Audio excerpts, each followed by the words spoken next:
Well,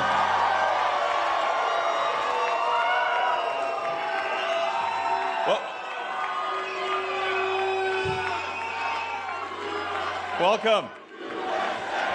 USA, USA, USA. All right. Wow. I love it. It's an honor to be here, talking to everyone here and everyone out there. Yeah.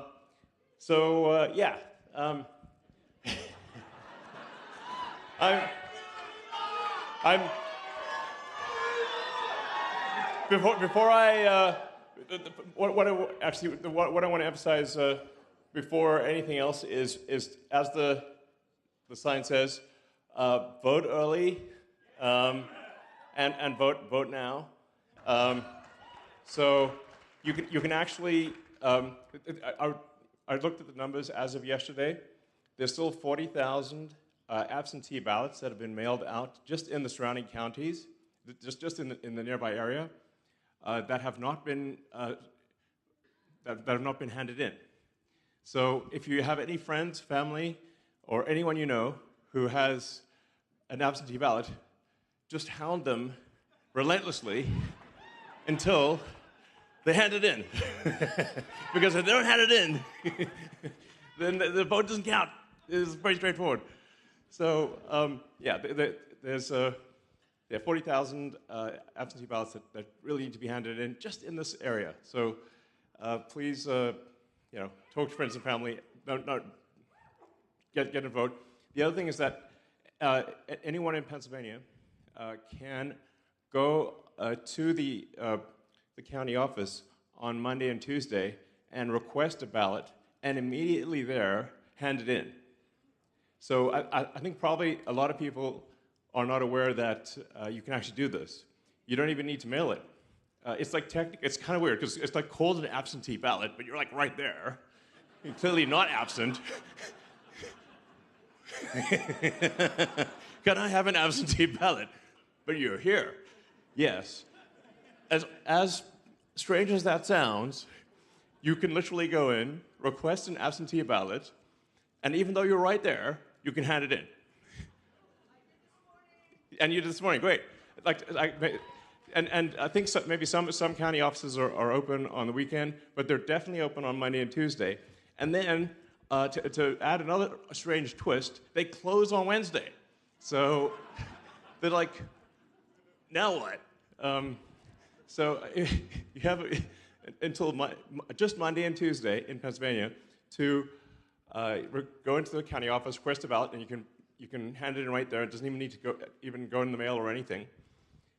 And that's the best way to do it. But you can use the mail, but you can just do it right in person. And then for some reason on Wednesday you cannot do it anymore until November 5th. So that's high urgency for Monday and Tuesday. Big deal. And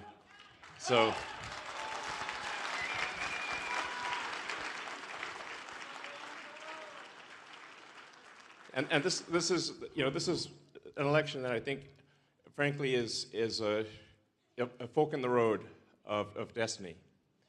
It really is. So, it's essential. So, it's like we need safe cities, secure borders, sensible spending. I mean, basic stuff. And we need to get rid of the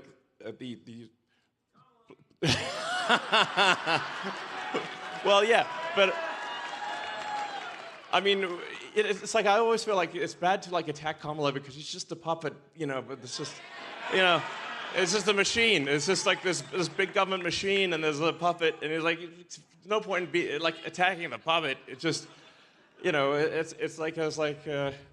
I made a joke that was sort of misconstrued, that it was like, nobody even bothers to try to kill Kamala. That's pointless.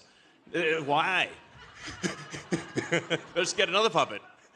So nobody even bothers. Nobody's even tried to kill Biden.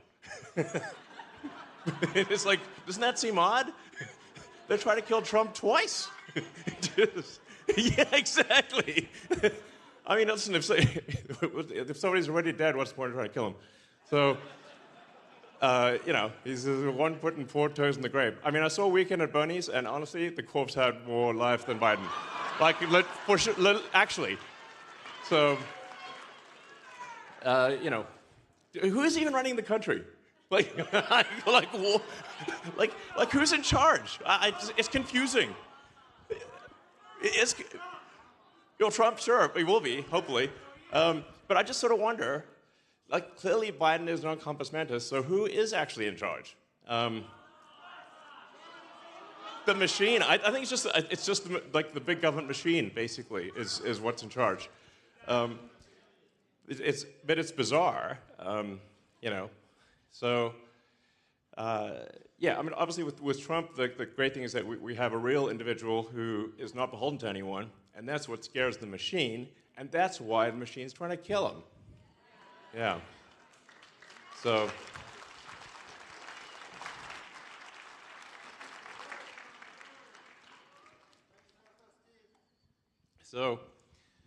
Yeah.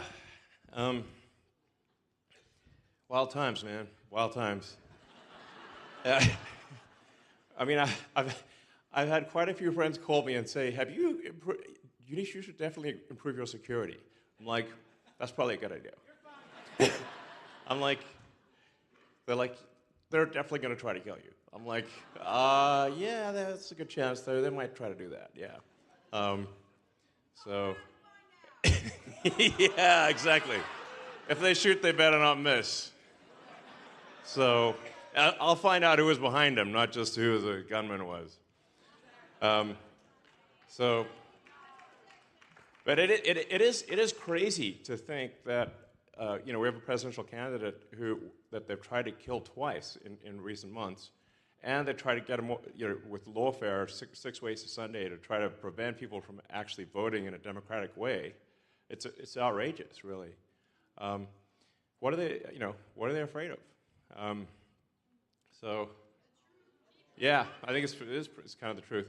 I'd certainly encourage people, if people haven't seen the conversation between Joe Rogan and Donald Trump, that was super cool. I mean, I think for a lot of people, it's like, how do you understand somebody, like, and what they're about? Like the sort of far left press has been going on and on about how, like, Trump is like Hitler, like Mussolini and Stalin combined, and you rolled them all into one, and he's somehow worse than all three of them combined. These are people who have killed tens of millions of people. I'm like, something's wrong with the press, guys. Something is wrong with the press. Journalism is dead. Like, what the heck is going on? It's bizarre. Yeah, actually, exactly. It's like,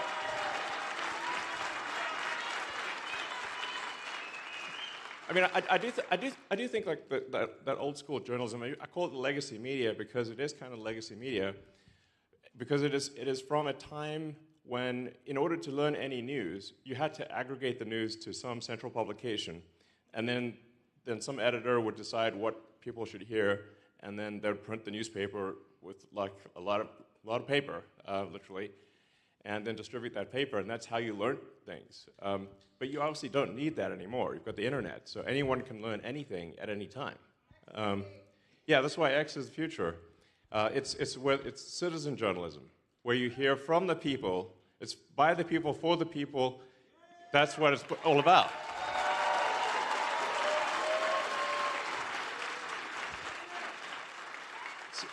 I think this is a super big deal, and it's absolutely fundamental and transformative that the people actually get to decide the news and what the narrative and what matters, and that because the legacy media is basically controlled by a handful of editors-in-chief. That's it. They decide what's going to get published. That's why I really encourage everyone out there to write stuff on the X platform, and other platforms too. But citizen journalism is the future, you know? And that's where you get to hear from actual experts in the field, people who are experts in any given industry, and you get to hear the rebuttal. So if somebody says something that's wrong or requires more context, people can add that. You know, X has got community notes, which is great. You know, so take community notes, I think, is got a very good batting average. It's not perfect, but it's got a very good batting average. And I, you know, many times I've gotten requests like, can we get rid of this community note? I'm like, no, we cannot. Not even a community note on myself. So with community notes, all the code is open source, all the data is open source, so you can recreate any given community note independently. And that transparency is how you know that it's true, and it's real, and it's honest.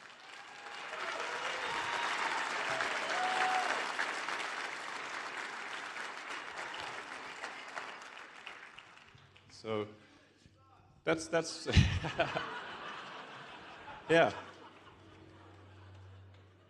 But I think we've got, you know, besides, man, the mic feedback's getting a little crazy.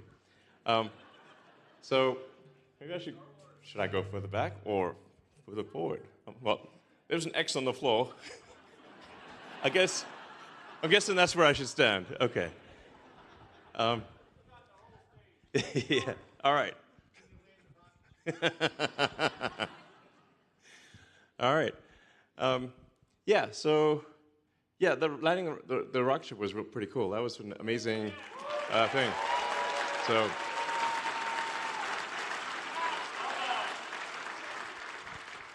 yeah, the SpaceX team is an incredible team, and it's wild that this giant 250-ton object went to space, came back, and was caught by giant Megazilla arms. It's like, you know, it's super cool. That's the kind of thing that you know, that I think is inspiring and exciting, and you know, there's a lot of potential. I think we can actually build a permanently occupied science base on the moon. We can build a city on Mars. We can be a multi-planet species and out there among the stars. It's very exciting, you know. So.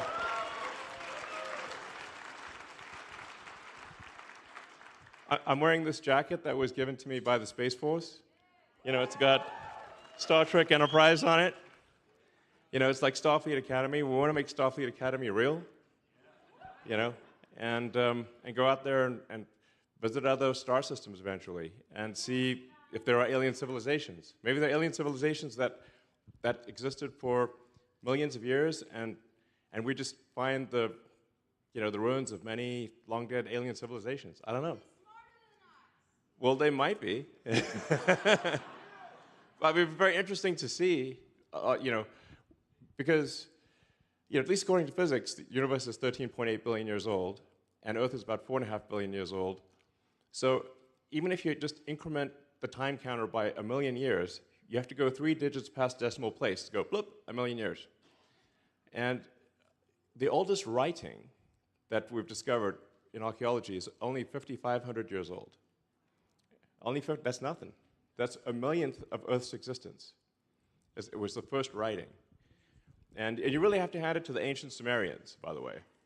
They got a lot of firsts, those ancient Sumerians. They're really knocking it out of the park, frankly. You know, we're just with the clay tablets and everything. It's thankfully they wrote in clay tablets, so it was quite helpful. I mean, they've even discovered like schoolwork, like where they teach the kids cuneiform on clay tablets, and then there's the teacher correcting the cuneiform in red ink. It's been going on for a while. So here we are, a mere 5,500-year-old civilization, just a baby, really, but with a lot of potential. I think we can go out there, we can make life multiplanetary, find out what's going on. Maybe the aliens will come visit us. Maybe they are here right now. I don't know. So, alien registration card. So, yeah, people do ask me, like, do I think aliens are among us? I'm like, I haven't seen any. Yeah, there's illegal aliens, but there's a lot of those. But not. I haven't seen any like sort of green aliens with antennas on their head or anything like that. Um, and maybe they are. They're just very subtle, but I haven't seen them. So, but I think we want to be we want to be the aliens exploring other galaxies, you know. And you know, I grew up watching Star Trek, and Star Wars was the first movie that I ever saw in a theater, and it obviously affected me a lot. And we just want to have these sort of glorious, amazing, I don't know, space future real, you know, and have exciting, inspiring things that make you glad to wake up. When you wake up in the morning, you're glad to be alive. There have to be these things. You know, life cannot, yeah. So.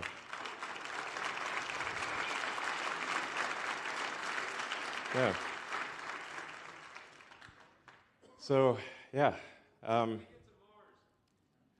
Well, I think we can, so that you can travel to Mars roughly every 2 years.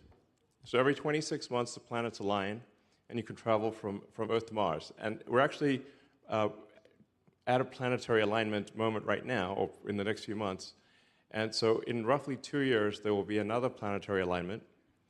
And that's when we intend to send the first Starship rockets to Mars. Yeah.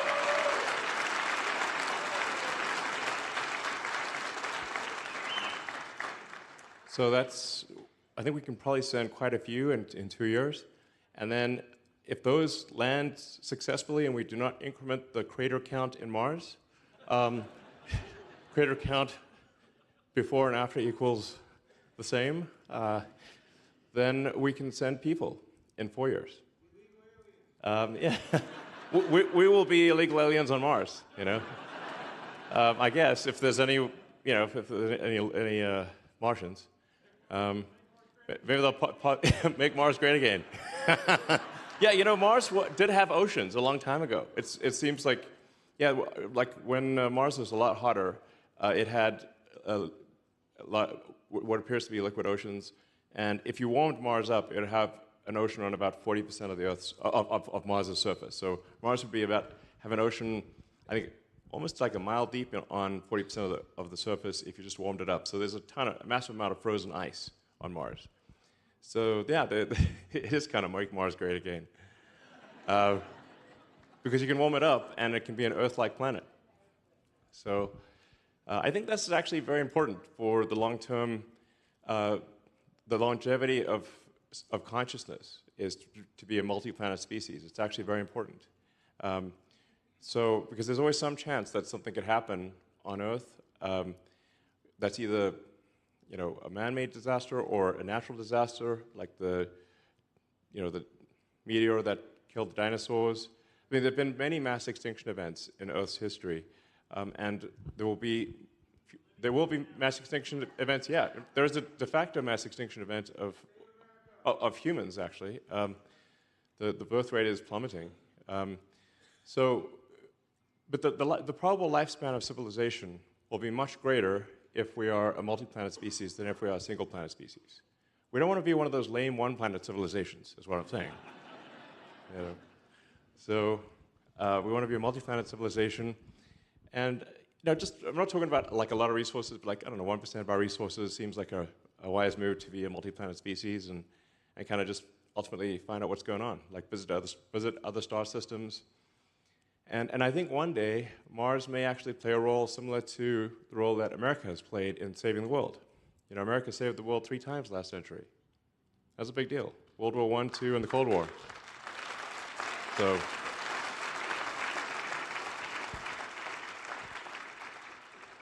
the Earth would be very different if not for America saving the day 3 times last century. So, yeah, amen indeed.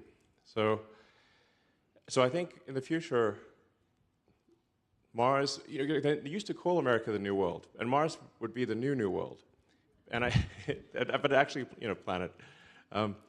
So I think one day Mars may save Earth, just as America saved the rest of the world. I think that's a big deal. So.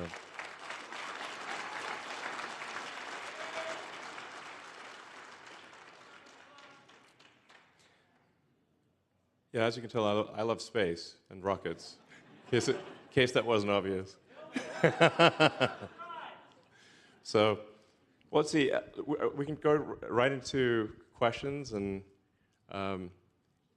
just sort of have a. It's always good to have get the discussion going with people. So the lights are very bright in my eyes, so I can't see what's going on. There's two big lines. Okay, great. Well, let's see. How should we start?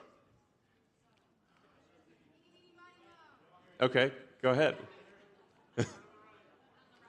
Okay, sure. Hi, Elon.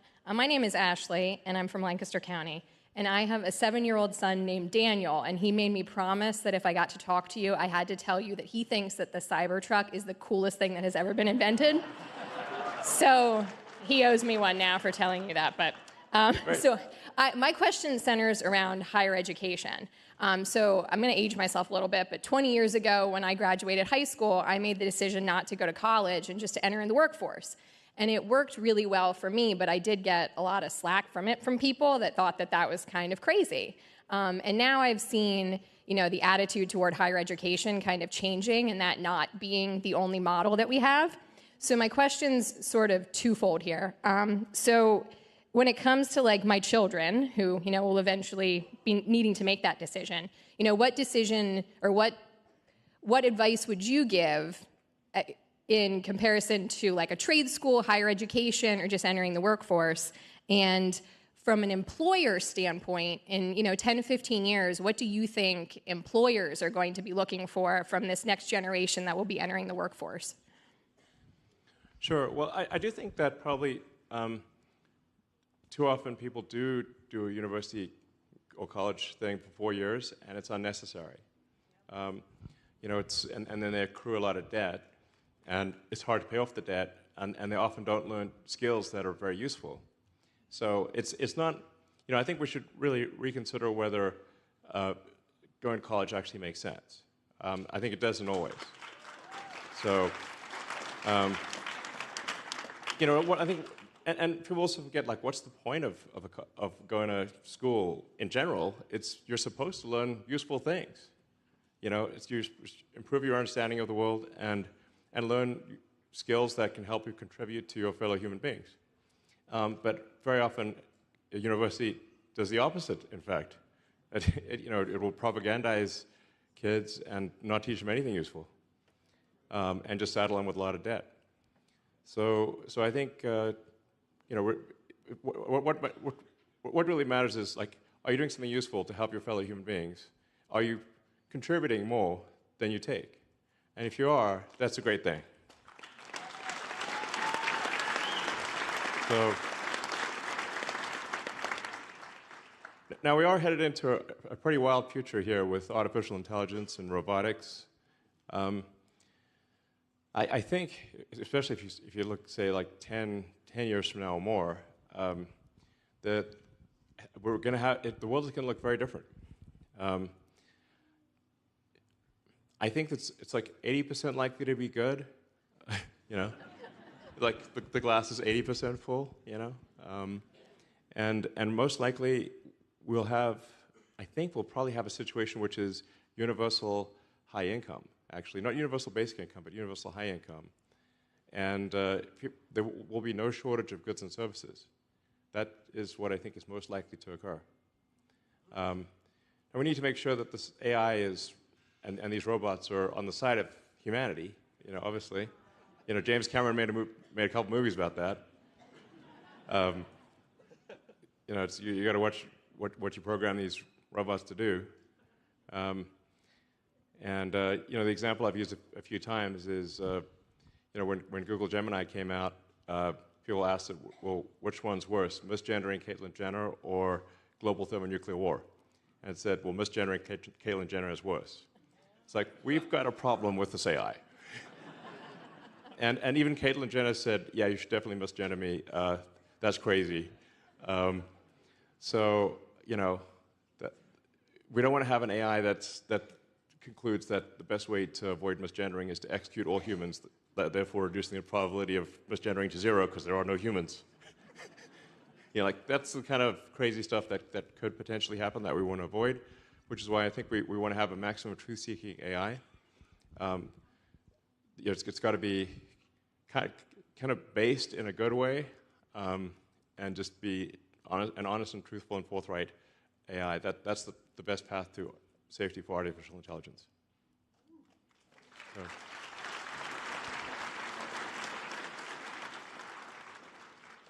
Hi, Elon. I'm Christine. I'm from Lancaster County. I want to extend a heartfelt welcome from all of us in Lancaster County. Thank you.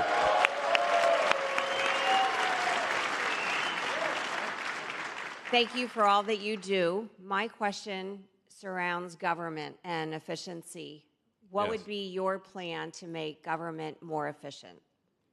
Yeah. Well, so I think first of all, in terms of people sometimes ask, like, where would you start with government efficiency? And it's kind of like being in a room where the entire room is targets. And so you can shoot in any direction and not miss. It's like just impossible to miss because every direction is a target. So there's no missed possibility. Now, we do have a fundamental issue, which is that the government is spending far more than it brings in. And the reality is that all government spending is actually taxation. All government spending is taxation. Sometimes people think some of it is taxation and some of it's not, but it's all taxation because the part that is not covered by tax revenue becomes inflation. So you're either taxed directly or you're taxed by inflation, but you're for sure taxed. and so all government spending is taxation. So we have to reduce government spending overall. Like this will be forced upon us in the future because already just the interest payments on the debt are 23% of all federal tax revenue. Just the interest payments. The interest payments now exceed the Defense Department budget, which is $1 trillion a year. That's a lot of money. So just the interest on the debt exceeds what we spend on the military. Just the interest. And that is rising rapidly. So it can't be like, we'll trim a little bit here and there. That's not going to work. There have to be quite radical reductions in cost. Yeah.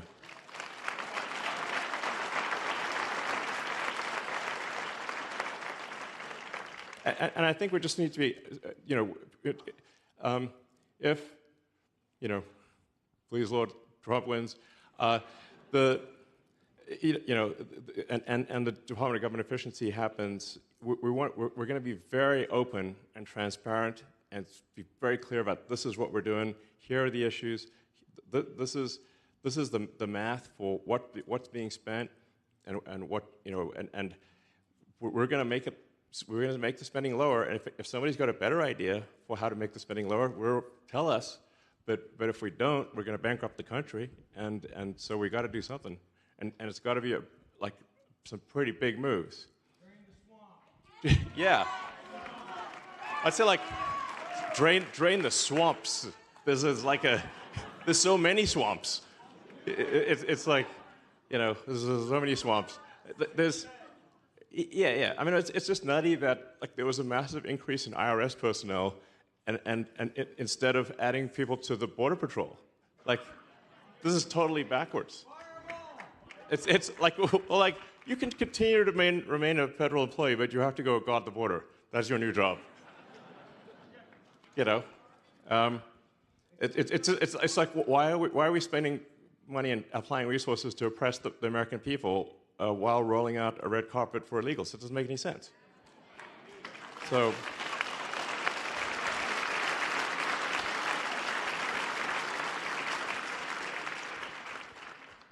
So yeah, it would have to be pretty big. I mean, I actually have tried Googling it, and I've asked all the AIs, how many government agencies are there? And even the government doesn't know.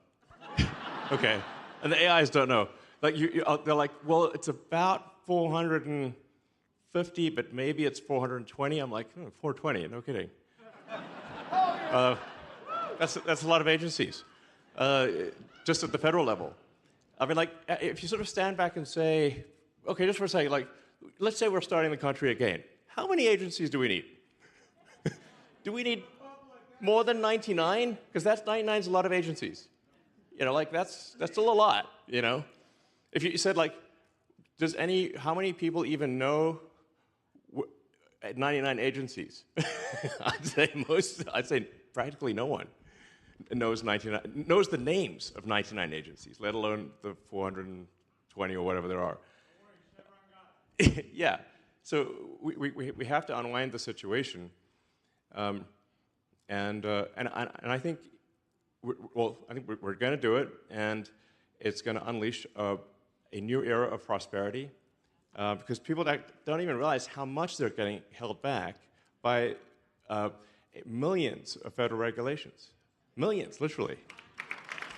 So.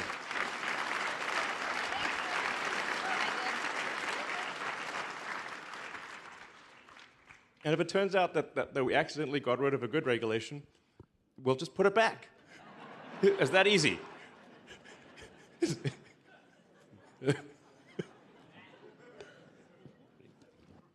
Hey, Elon. I'm Dan from Pennsylvania as well. I am a teacher, public school teacher, and I just bought a Tesla this year, and it's been amazing for my 1 hour commute. Great. So thank you about that. Cool. Additionally, self-driving?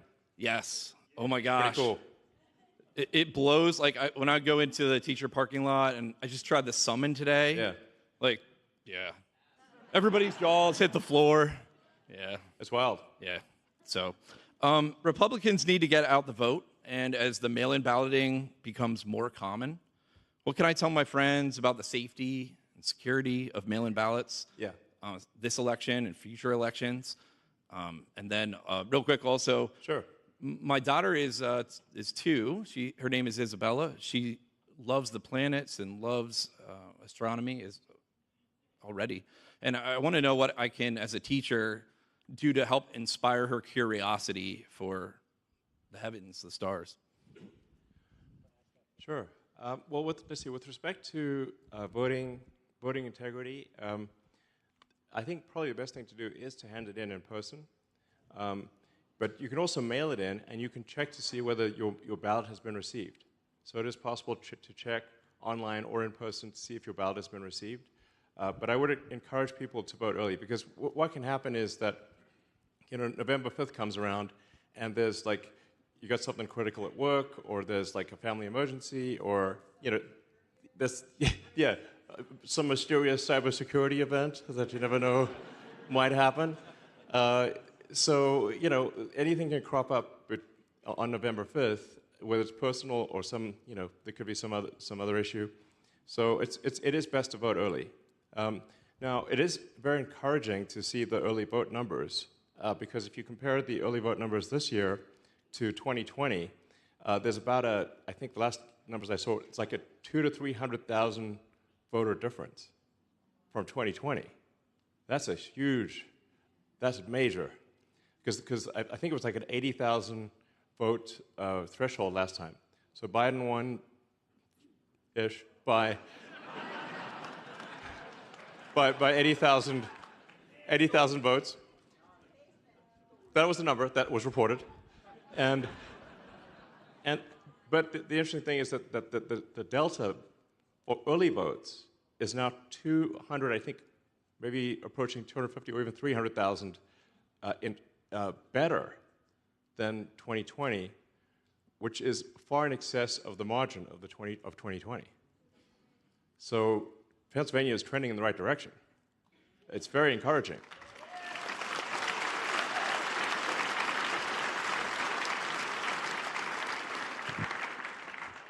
But there's still a lot of work to do, and we don't want to be complacent. So definitely get everyone you know to vote. And as I mentioned earlier, people can actually go in person on Monday and Tuesday if they're concerned about putting anything in the mail. And they can actually get their ballot. Like, even if they don't have their ballot, they can literally go to the county office, get the ballot, even though it says absentee, and then hand it in, even though you're not absent. It's weird. But it works. But it stops working on Wednesday, and then the next opportunity is November 5th. So it's kind of quirky, but those are the current rules. And then, let's see, with respect to your daughter, I think in order to inspire, like kids are inspired by real amazing imagery.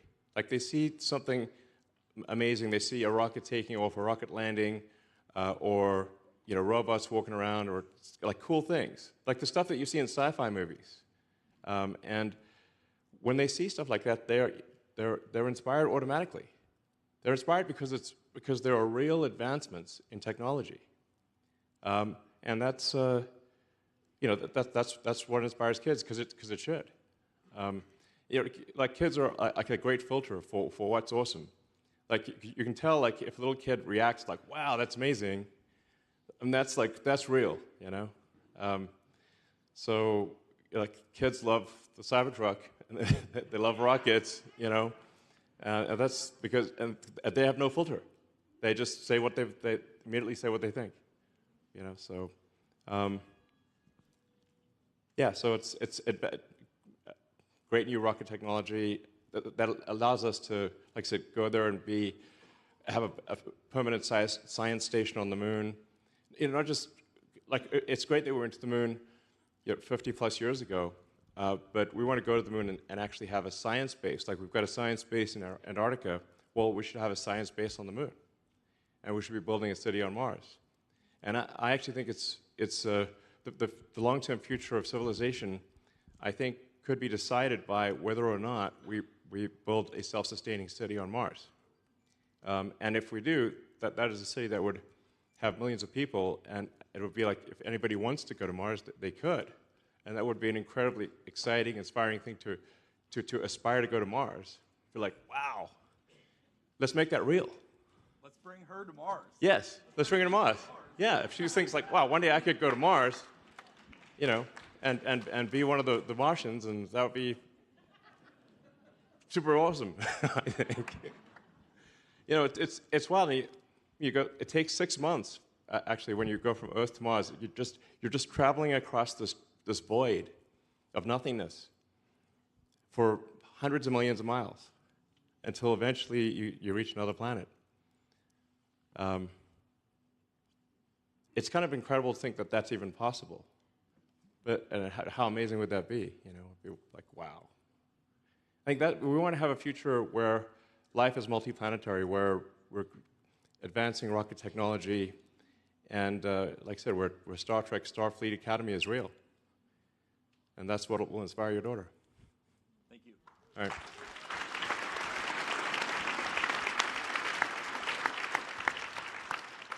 Hi, Elon. My name is Lauren from Pennsylvania. Thank you for being here. Thank you for everything you're doing, and congratulations with SpaceX. You and your whole team are absolutely brilliant.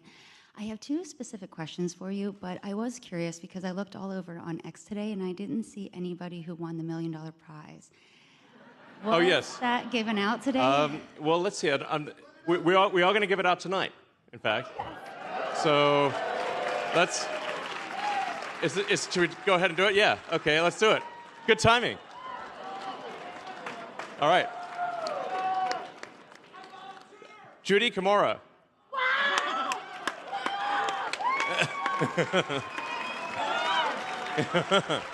Yeah. Judy has no idea, by the way. She's just loading now. So.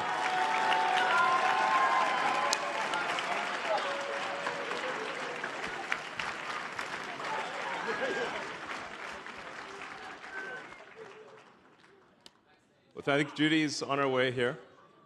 Like I said, Judy had learned when you learned. All right. Oh, thank you.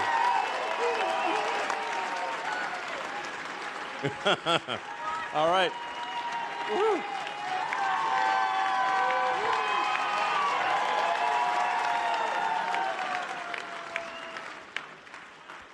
I mean, we're trying to get attention for this very important petition to support the Constitution, and it's like if we need the right to free speech, we need the right to bear arms. Otherwise, there is no right to free speech, and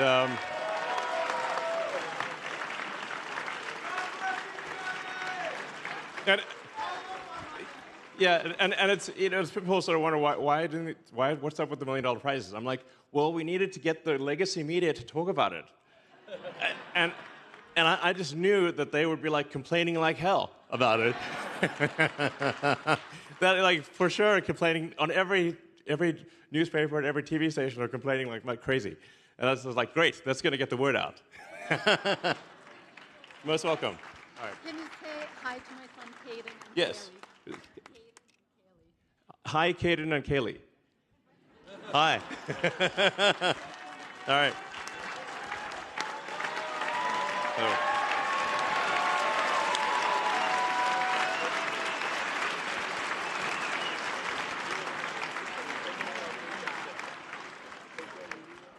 So we're going to be giving out $1 million every day through November 5th. And all you have to do is sign the petition in support of the First and Second Amendment. That's it. You don't even have to vote. It would be nice if you voted, but you don't have to. And that to support basically sign something you already believe in, and you get a chance to win $1 million every day from now through the election. Yeah.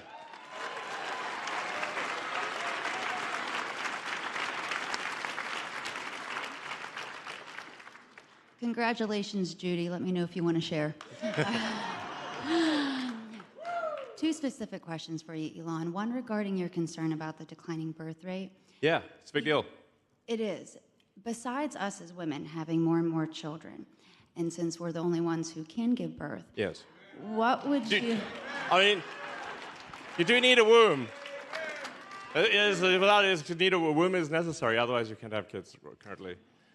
It is necessary. Yes.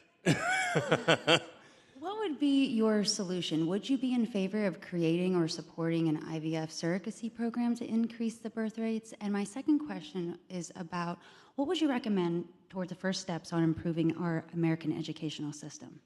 Thank you. Yeah, I mean, in general, like I think we should really view the birth rate as like a extremely fundamental crisis.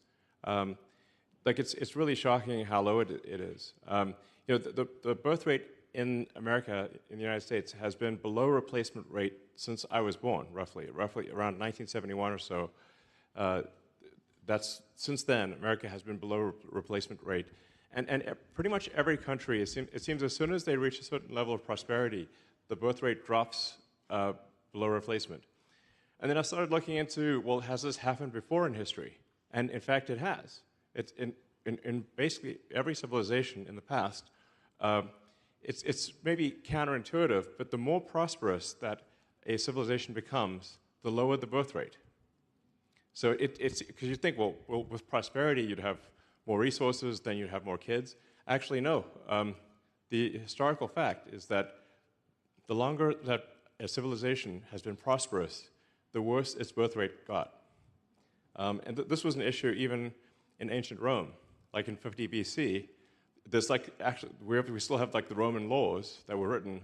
They passed laws to try to improve the birth rate of Roman citizens in 50 BC. So, like basically, this is a fundamental civilizational challenge that has been encountered many times before. It's not something that just happened recently. It's occurred throughout the cycle of civilizations, and I hope we can at least partly reverse it. And I think part of that is at least bringing it to conscious awareness, because I meet many people who think that there are too many humans on Earth. But this is not true. There aren't enough humans on Earth. In fact, you can fit all the humans on Earth in the city of New York on one floor. Okay, so, or like if you fly across the country and you look down and say, if you had to drop a ball on someone's head, would you succeed? And you would not, because the density of people is very low. There are actually very few people on Earth. It's only if you live in a very dense city environment that it seems that there are many people, that Earth is densely populated. But it is only densely populated in like 0.1% of the surface area. So I at least want to bring it to conscious awareness so people don't think that Earth is overpopulated, when in fact, Earth is underpopulated. That is the truth. Yeah, Bill Gates and I are not best friends, to say the least. So, I don't know. He is, I think you can arguably say, like, look, that maybe the real distinction is not right or left, but is someone an expansionist or an extinctionist? So he has some issues. This is true. But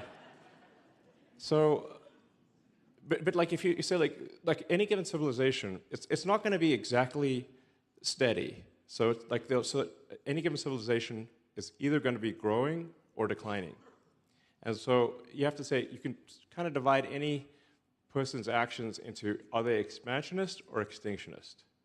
And I mean, obviously, I'm super expansionist oriented because I think that's a far more exciting future than going extinct. Sounds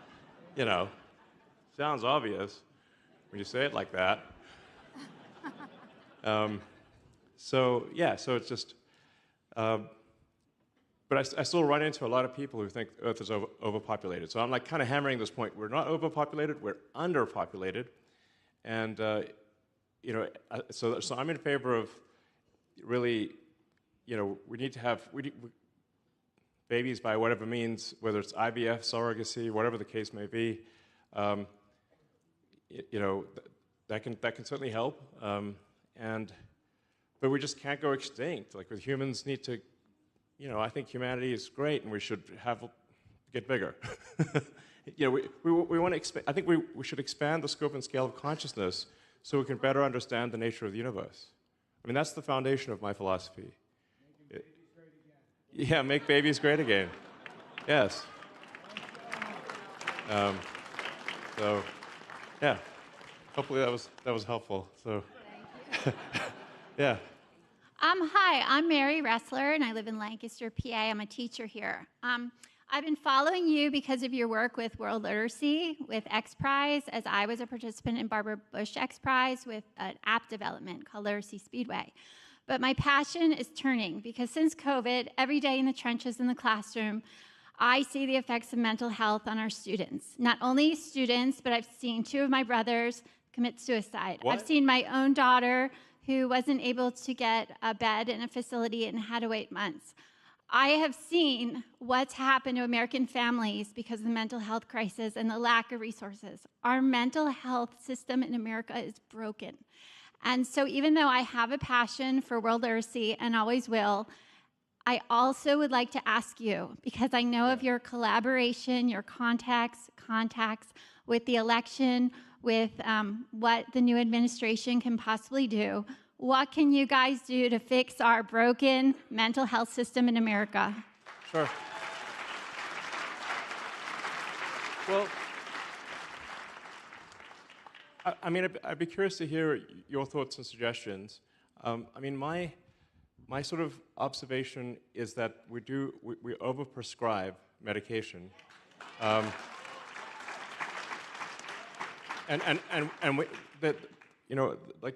there's a lot of regulation. In fact, too much regulation about getting any given medication approved. But then after it's approved, there's no follow-up to see, hey, did we make a mistake? And then you get things that are approved, and they just go hog wild, and it's causing a lot of damage. But there's not really a good revocation capability, so it doesn't make sense. Like there are good drugs that are not being approved, and there are bad drugs that have been approved. This is a broken system. We need to fix it. I think very often when somebody has committed suicide, or if they've essentially if something as bad has happened, like what were they prescribed? That is an important thing. Do you have any thoughts on this? I do have thoughts on it. I feel like in the brick and mortar school, in the educational setting, not only do the states, because I know it's education is state dictated, even though there's national Common Core curriculum, that there needs to be mental health services embedded into every school at this juncture. There also needs to be facilities in every state, not a 6-month wait to see a psychiatrist, as in Pennsylvania at times, or 12 months to get a bed in a mental facility.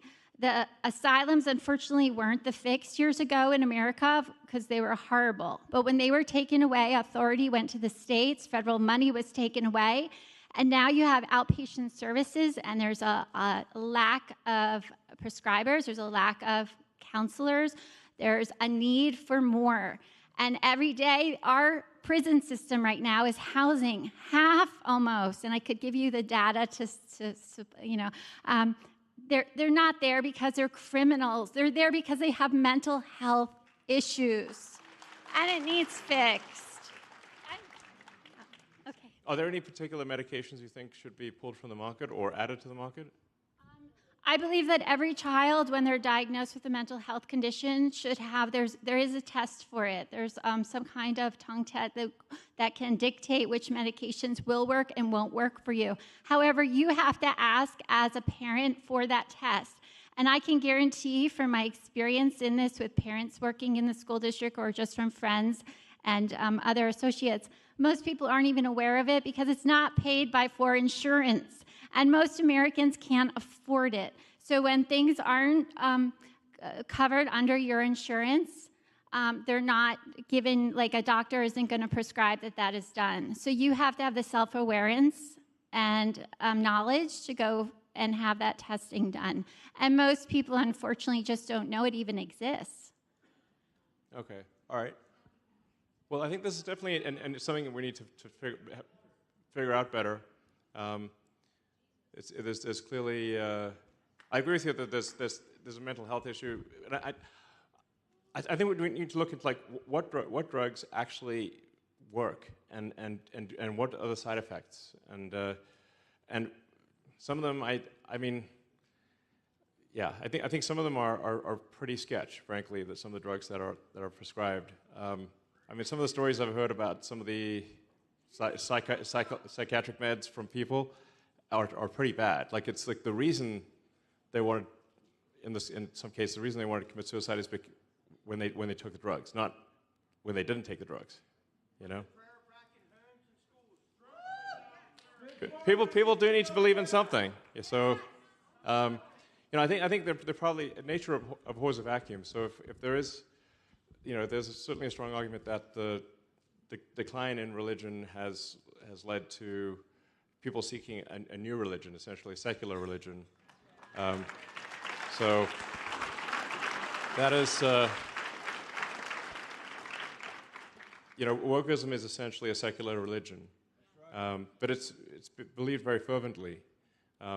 So, yeah. False preachers. Yeah. Yeah. It's a strong argument for church. I agree. So.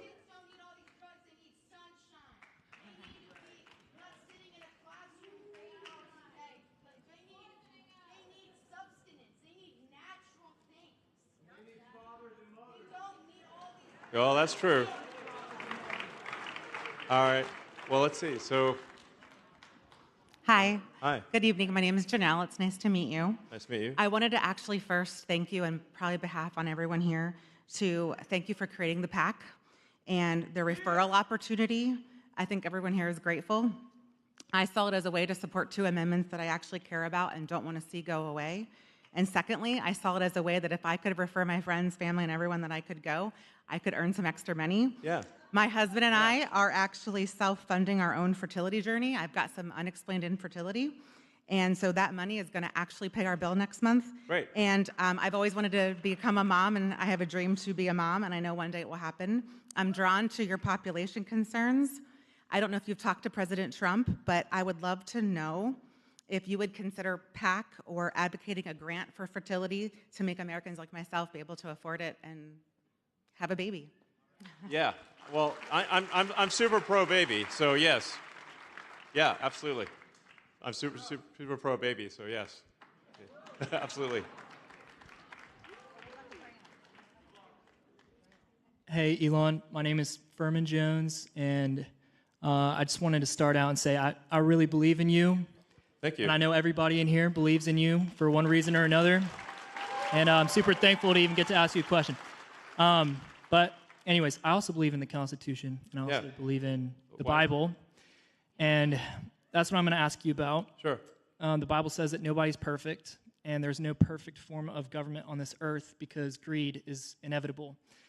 It's like Churchill says that democracy is the worst form of government except for all the other types. Right.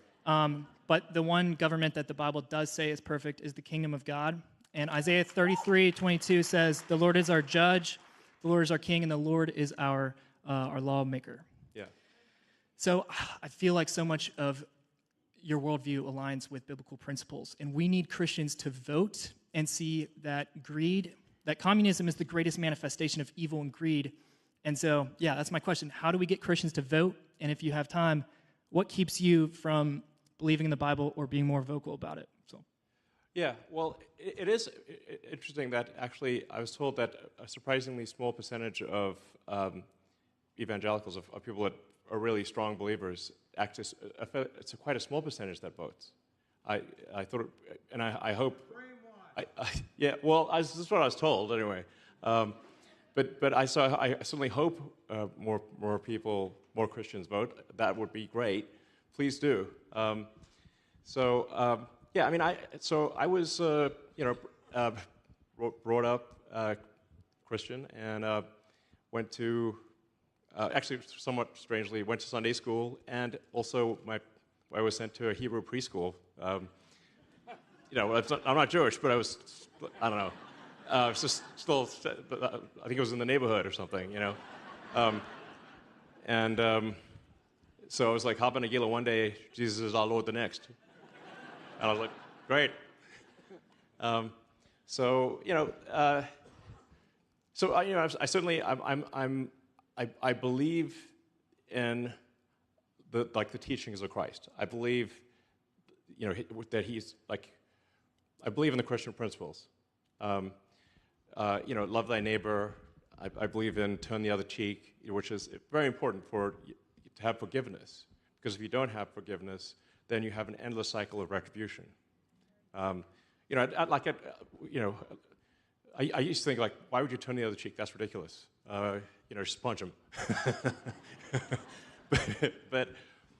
I think you do need to actually be strong. You can't be weak, because if you're facing sort of a predatory threat, and that threat is stronger than you, and that threat doesn't believe in Christian values, then you will just get executed. I mean, I don't know, but at a certain point, once you are strong,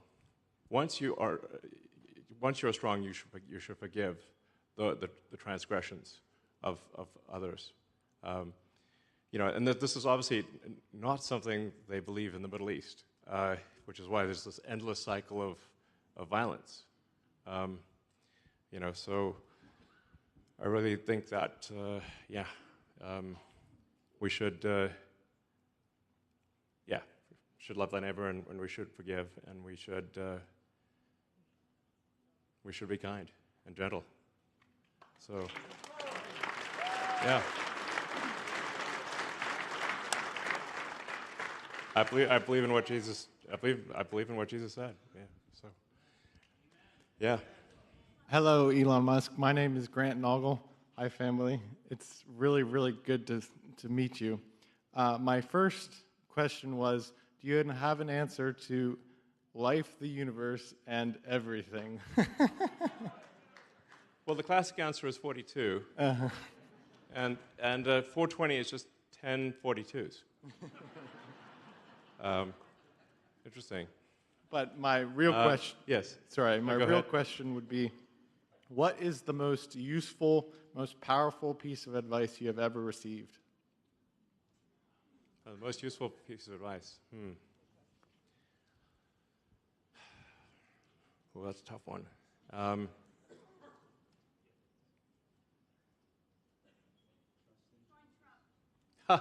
Yes, indeed. Vote Republican. It's yeah.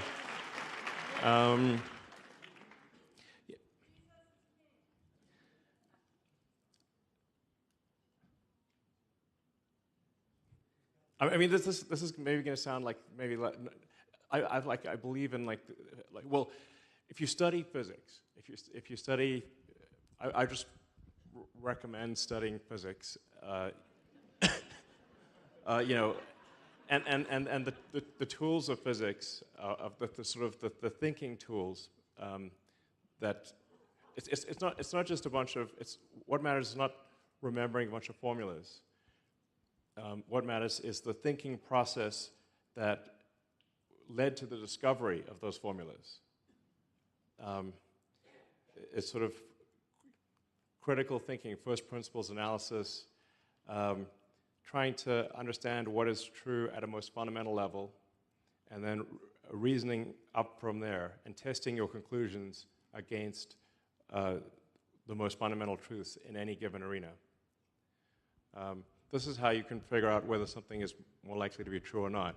And I think it's good to think in terms of probabilities. So you receive information about a subject, that should change the probability of your conclusion, but not the certainty of your conclusion. Like, so in physics, it teaches you that you should not be 100% certain about any given prediction.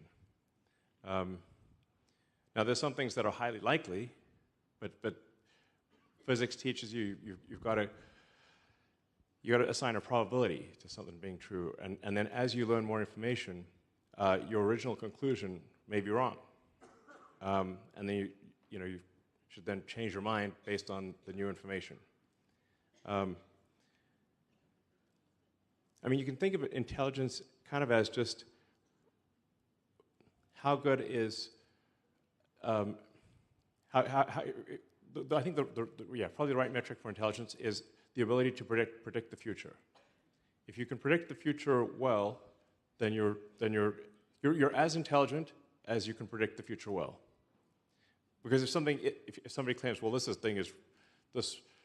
person or this AI is very intelligent, like, well, how good are its predictions? And if its predictions are not very good, it's not that smart. So that's I think the key nature of intelligence. And if you're trying to decide what to do in the future, it comes down to predicting the future. And to predict the future, you have to think critically about the past, and constantly try to be less wrong. So maybe that would be right up there in terms of best advice. Aspire to be less wrong.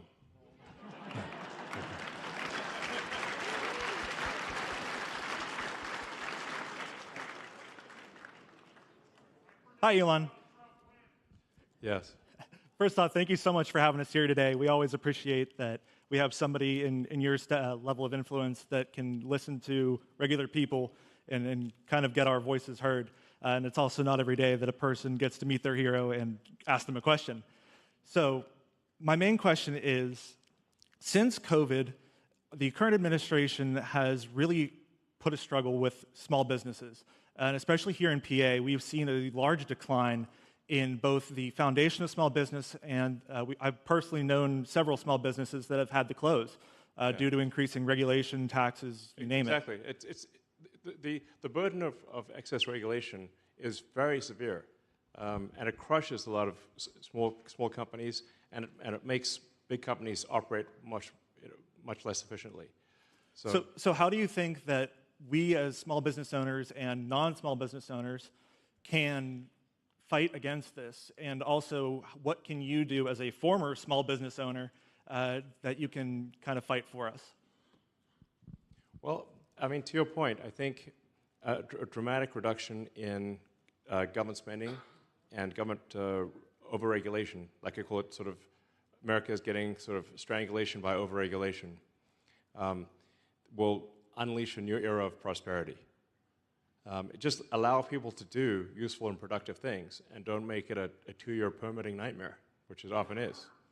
And then burden small businesses with taxes that make them go bankrupt. So, it's pretty straightforward. Like I said, it's kind of mind-blowing that there are over 400 federal agencies governing our lives. Most of them people have never heard of. But they do affect your life, and on balance, negatively. So we just need far fewer agencies and get the government off your back. Yeah.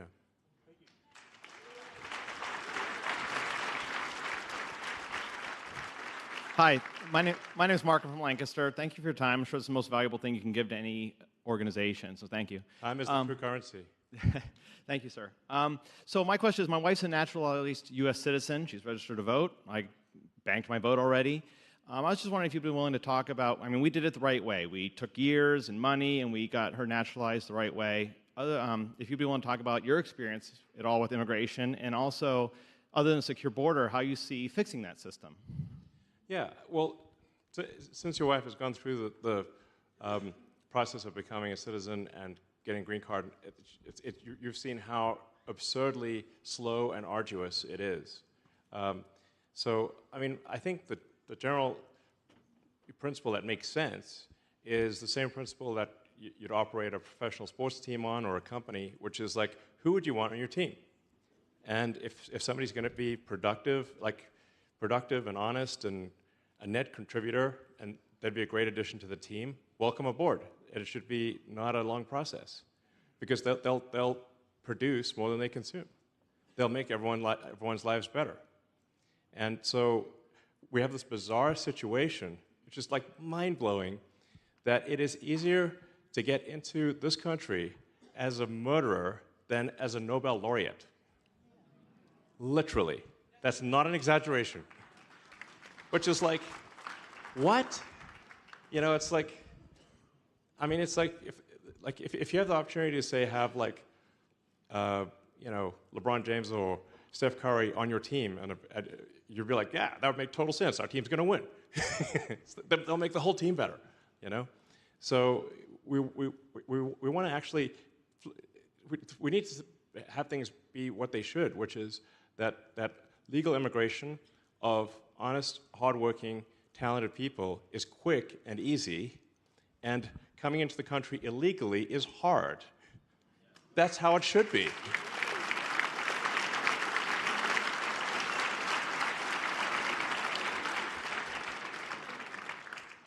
Yeah. So honestly, like, I had like kind of a crazy idea. This one's going to hit the press. Which is like, what if we gave a legal immigration job to Chick-fil-A? They are so efficient. They make an amazing chicken sandwich. Their chicken sandwiches are epic, and they make a zillion of them, and they just get it done. I think we should give the immigration job to Chick-fil-A. They'll crush. That's going to be a headline. Hello, Mr. Musk. But honestly, it would be great. Hello, Mr. Musk. It's an honor to meet you. So my question is this, and I ask this as a first-time voter.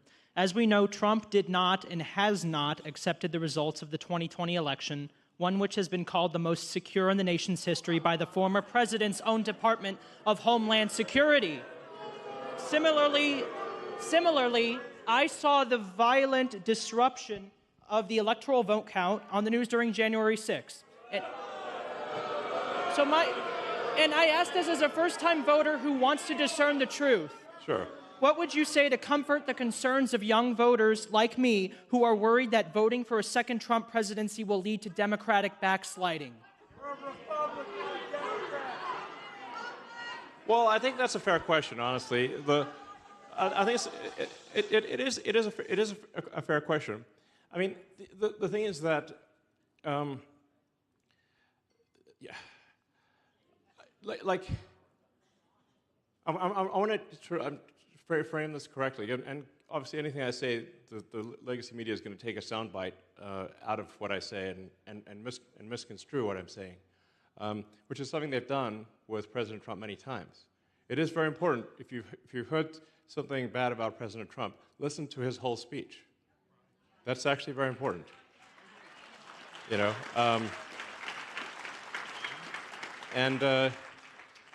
you know, on January 6th, I mean, his statements on that day, he told people to back down. I mean, he said, do not do violence. And then people were like saying, well, that's actually some sort of dog whistle about doing violence. I'm like, what are you supposed to say? You know, he did actually tell people to not be violent. He recommended that the National Guard be deployed. Nancy Pelosi said no. So. He didn't call for any violence, exactly. And if you look at, while it obviously, I think it was,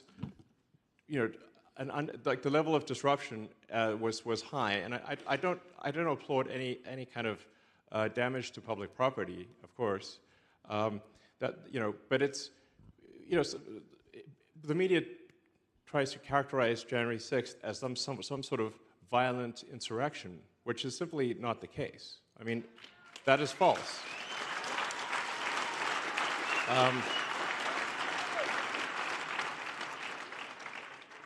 So, I would take, I think probably what I think is the reasonable middle ground, which is I disagree with the level of protest, but it was in no way a violent insurrection.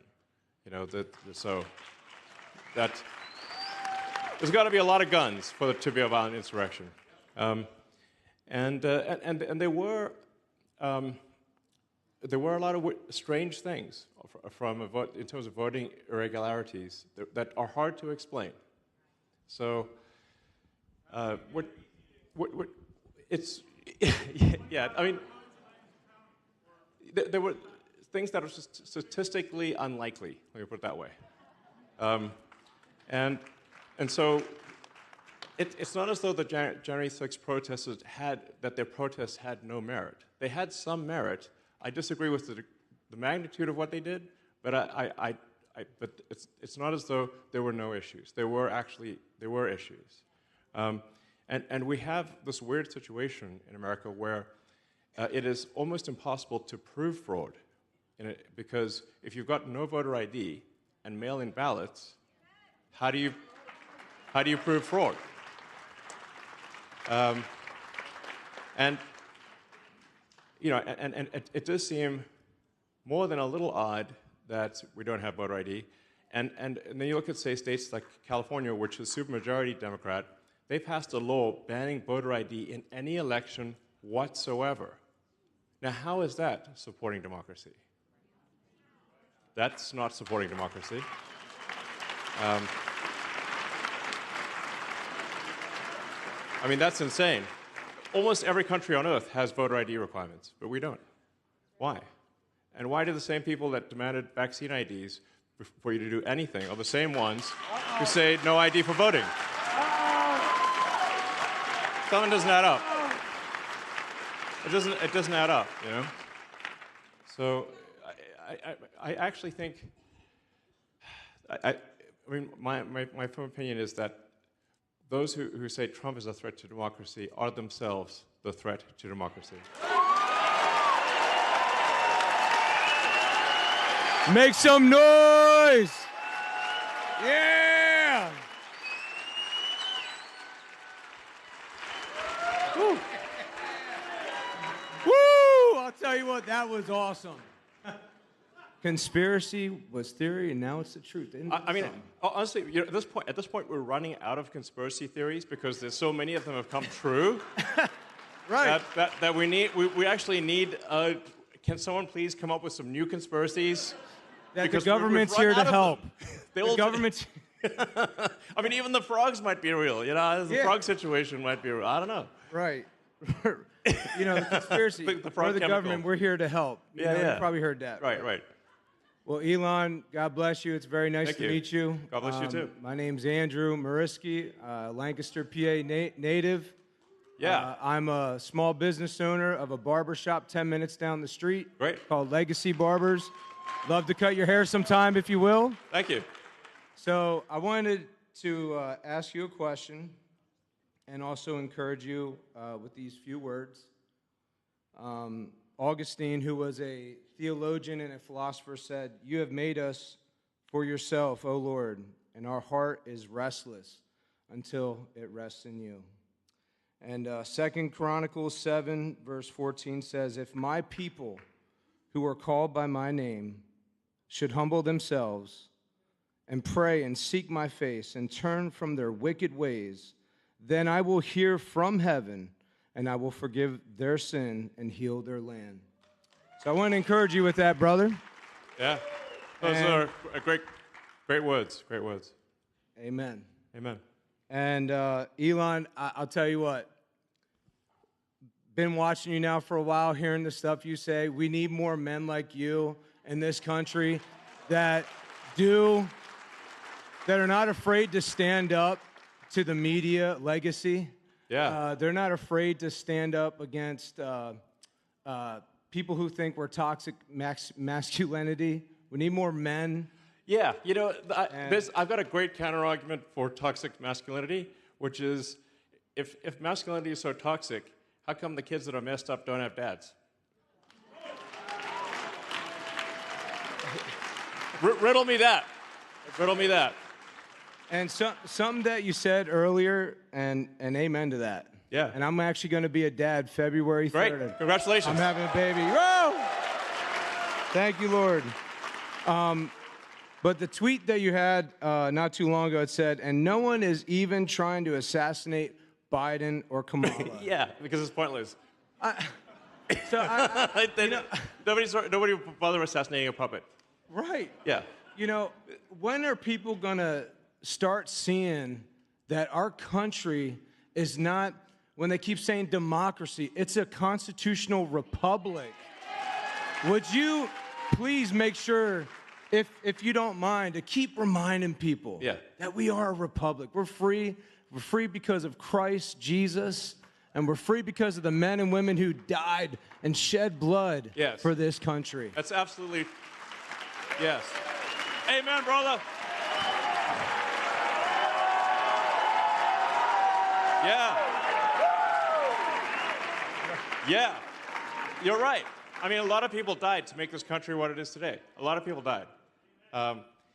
Absolutely, amen. And, man, people take it for granted, you know? So, yeah. Well, America PAC is kind of the anti-Soros PAC, you know? Something's got to be done about it. So, it's like, you know, I don't know what's up with that guy, but honestly, like, putting DAs in, it's like the Joker's in charge, you know? Yeah. Like, electing DAs that don't prosecute crime is insane. That's like literally like Batman Dark Knight. I mean, like, you know, lock up the citizens and free the criminals. It's insane. It's happening. Yeah. I mean, like, what? This is total madness. So we need to stop that. Yeah. So. Make America great again. Yeah. Well, I think America is great, but we want to be greater. And we want to do awesome things. We want to do, and you want to look forward to the future and be inspired and excited about the future. You know, that's what makes life worth living. Another thing. Yeah. So. All right. Have you ever looked into the sport of arm wrestling? Oh yeah, arm wrestling. I have looked at, not in depth, but I have looked into it, and for a while there, I did like actually read up on it, and actually various techniques for how to win at arm wrestling, which is like a lot of it is, you know, get your angles to, yeah, get your whole body into it and get your angles, so you can actually like, if you know the techniques in arm wrestling and somebody doesn't, you can actually win against somebody much bigger. Yeah. Well, yeah, no. No, I mean, I would challenge Biden, but that would be ridiculous. You know, that'd be so unfair. So. Thank you. He can use two. What if he uses two hands? Yeah, that'd be fine. He probably will. Something, yeah. Make arm wrestling great again. Yeah, make arm wrestling great again. Absolutely. God bless. Thank you. God bless. All right. Hi, Elon. My name is Molly. I just want to thank you for spending so much time in Pennsylvania. I think what you're doing is amazing, and it's making a real impact. So God bless you. Thank you. And I think God you're a bless you national too. treasure. Thank you.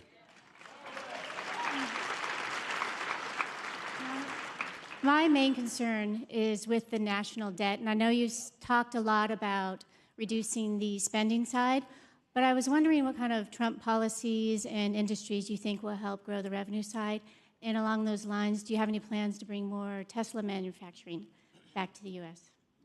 Well, Tesla actually is a massive manufacturer in the U.S. In fact, the biggest factory that's been built in recent years is the Tesla factory in Texas. So that's Yeah, and then there's another big factory in Nevada. There's Giga Nevada, and Giga Texas, and maybe someday Giga Pennsylvania. So that would be super cool. I'm a huge believer in manufacturing. I love manufacturing. I like making things.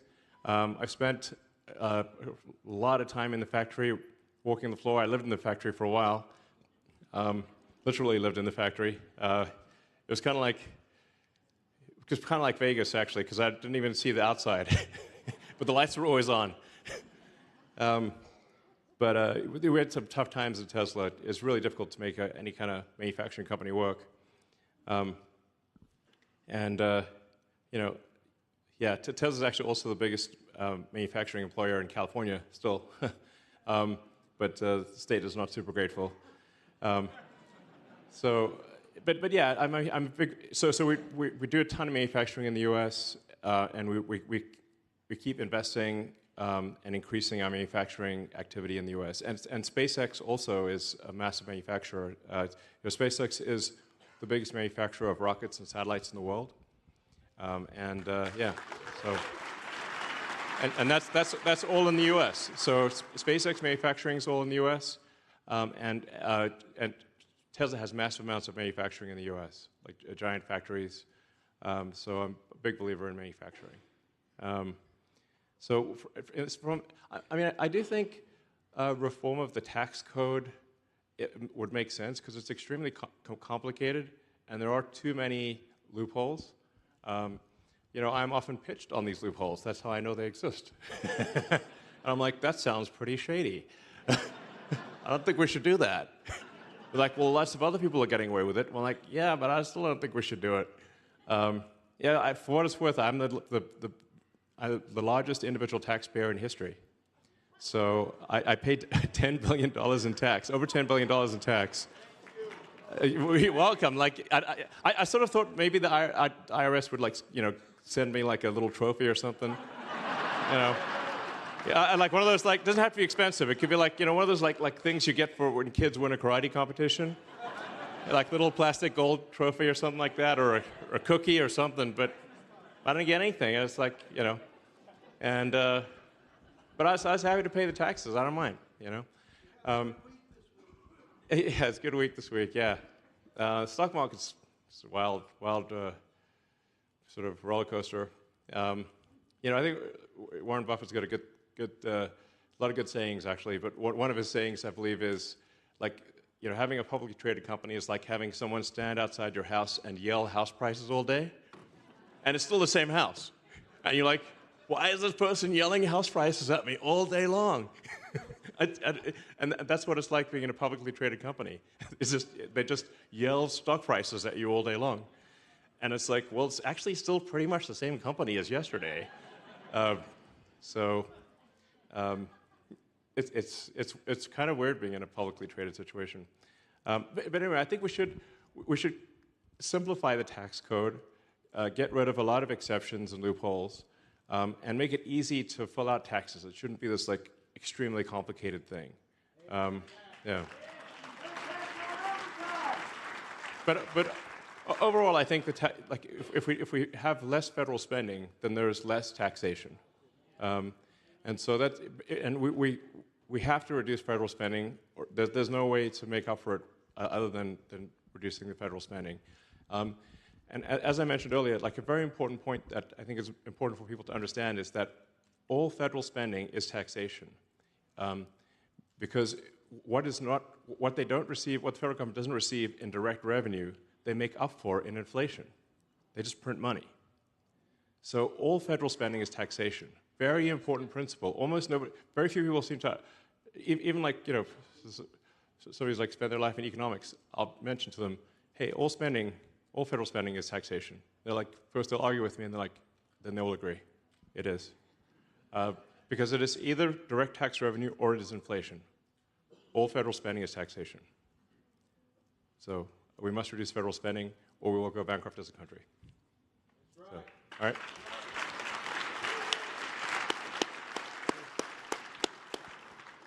Hey, Elon. I'm Chadwick from Westchester, Pennsylvania. I met you last week at Harrisburg, and since then I've been prouder than ever to wear my MAGA hat around. Cool. You've really inspired me to wear it more and more. Right. And since then I've had my car slashed with a key, which Really? is fine. Yeah, it's fine. Trump got hit with a bullet in the air, and look at him, he's doing good. So, yeah, somebody chased me around with a shopping cart one time too as well. But yeah, that happens. That's a part of Westchester, PA. Well, honestly, yeah. I mean, at this point, it's like flying the rebel flag, man. Yeah. You know. Yeah, for real. MAGA. It's an adventure. Yeah, I've had some people get mad at me. Like big time. I do have a question this time, though. I met somebody on X. I do podcasting, and I met somebody on X directly through the platform. I would call him a friend. His name is Derek, and he has something called Spina Bifida. Yeah. It is Spina Bifida Month right now, so Spina Bifida Awareness Month. I wanted to put the awareness out there is that it's a spinal. He's born with some spinal kind of like issues, and he's never been able to walk. And Really? Never? Wow. I guess not. According from what I learned, and he hasn't been able to walk like his whole life. So my question is, like, for the disabled community and for people like him, will things like Neuralink help? And also, what will the Trump administration be doing for people who are disabled to help them? Anything? Well, yeah. So I think there actually are a lot of things that, like medical devices and drugs that could be approved that are sort of stuck in regulatory molasses. Like they're just, it's like trying to get anything new approved is like running in molasses with lead shoes.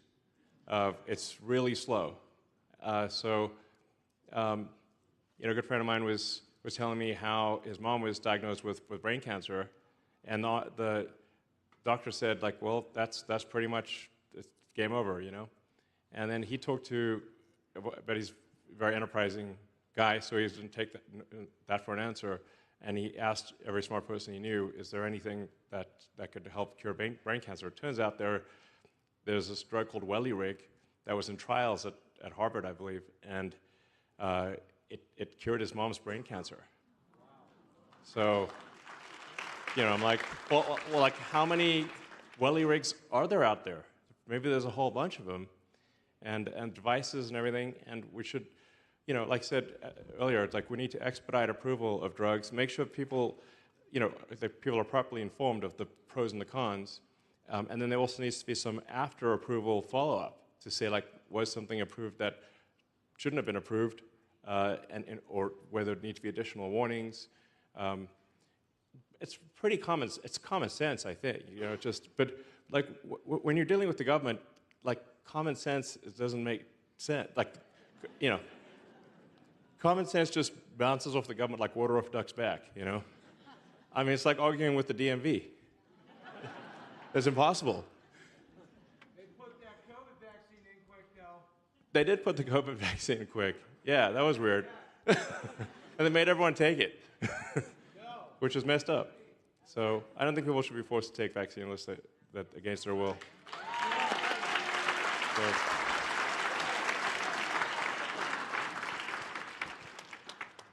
Hi, Elon. My name is Alex Gamble from Lebanon County. I first want to thank you sincerely for what you're doing. I think you're an American patriot. Thank you. I really do. I love America. I really do. I mean, listen. I love America. And like sometimes people say, well, like that's just jingoistic propaganda. I'm like, I don't care. I love the jingoistic propaganda. It's awesome.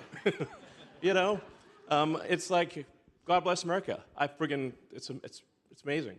Yeah, I agree. Yeah. With the recent news from Lancaster County discovering 2,500 potentially fraudulent voter registration forms.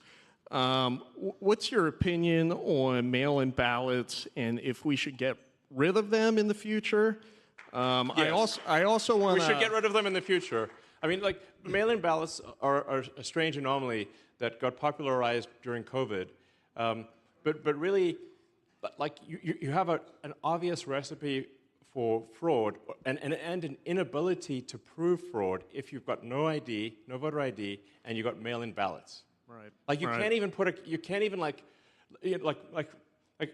many years ago, a friend of mine was telling me how his dad actually helped improve democracy in Mexico, and it was by organizing a whole bunch of citizens to just stand outside the polling stations or the voting stations with a counter, just to count the number of people that went in, because obviously if you have more votes than people, something's wrong.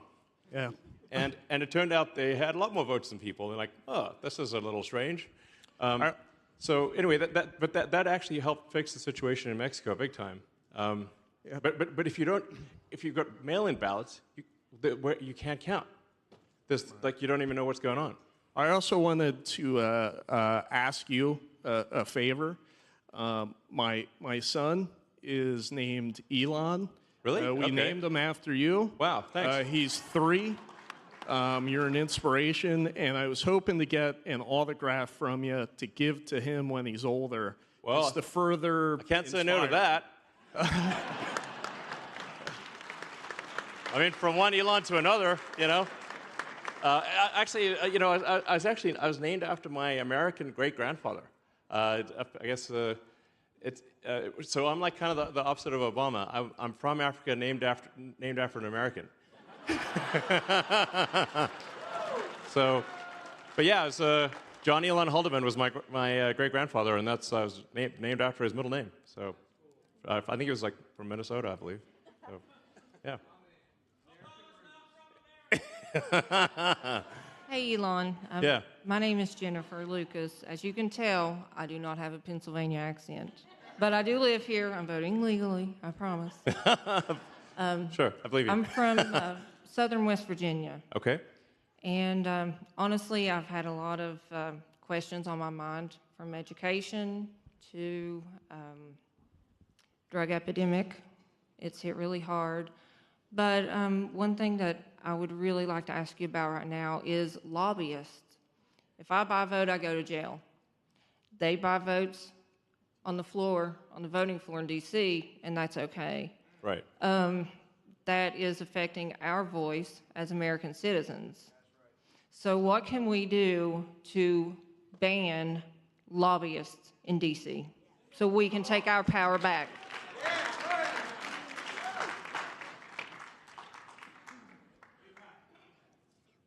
APAC? Oh, America PAC? Yeah, I mean, so I was actually part of making a movie called Thank You for Smoking. I don't know if anyone's seen that movie. But it's a movie about political corruption and about lobbyists and political corruption. It's worth watching Thank You for Smoking. That was. I'm actually the pilot in the movie in that plane, so it's a very small role. But that movie explores the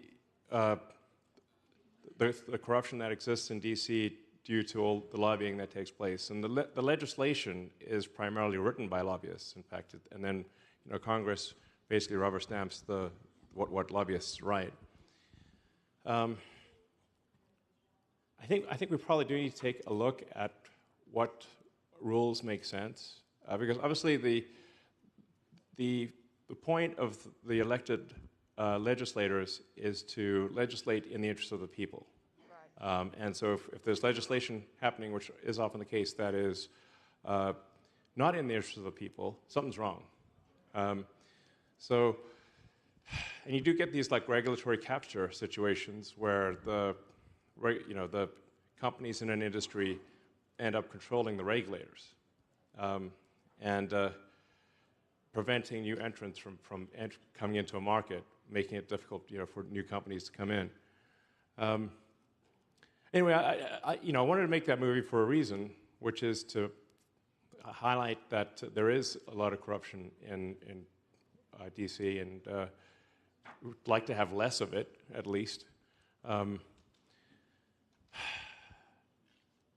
it's tough, and this is also why I think the big government machine is so against Trump, because he's not beholden to all of these interests, So he's not captured, essentially. He's not a puppet. So the big government machine is very worried about electing someone who's not a puppet.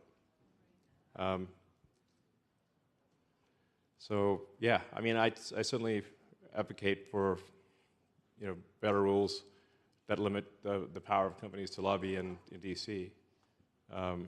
Or at the state level, for that matter.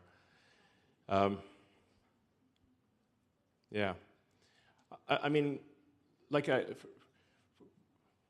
for Mars, like people sometimes ask me, like, well, what kind of system of governance do I think makes sense for Mars? And I'm like, well, that's going to be up to the Martians, But I would recommend direct democracy, not representative democracy, where the people vote directly. In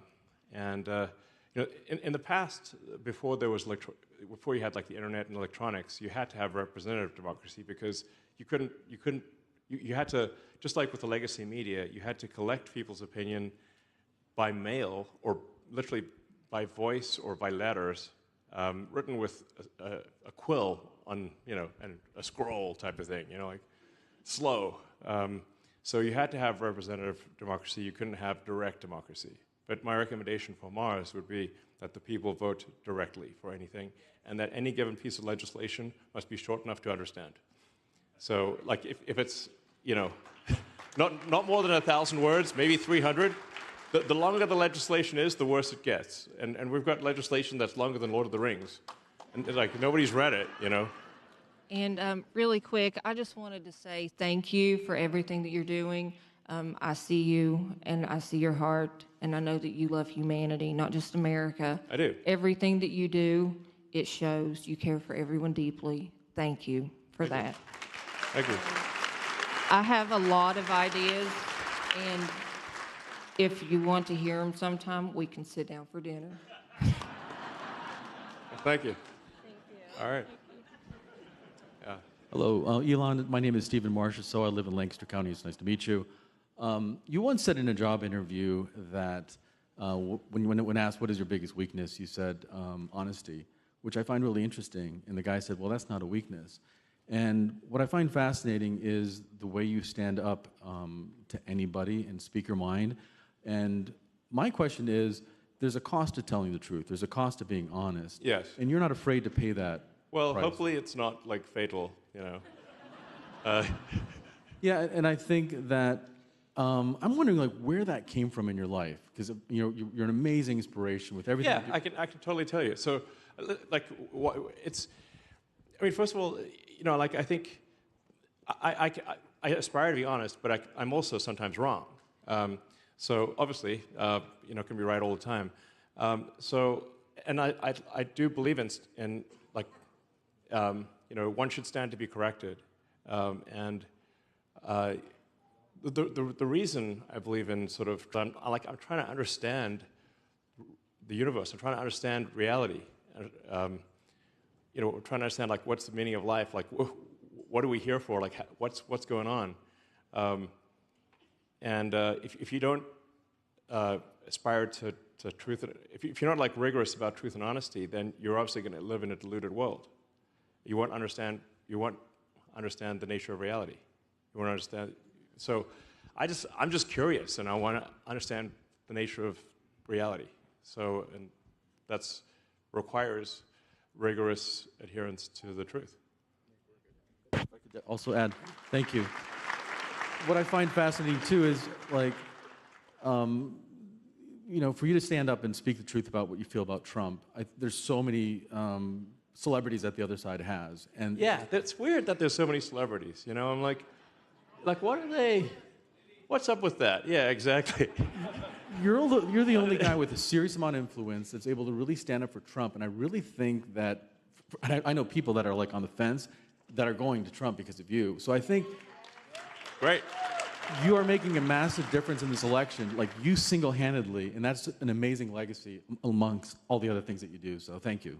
Well, I'm trying my best. I'm trying to make as big a difference as possible, yeah.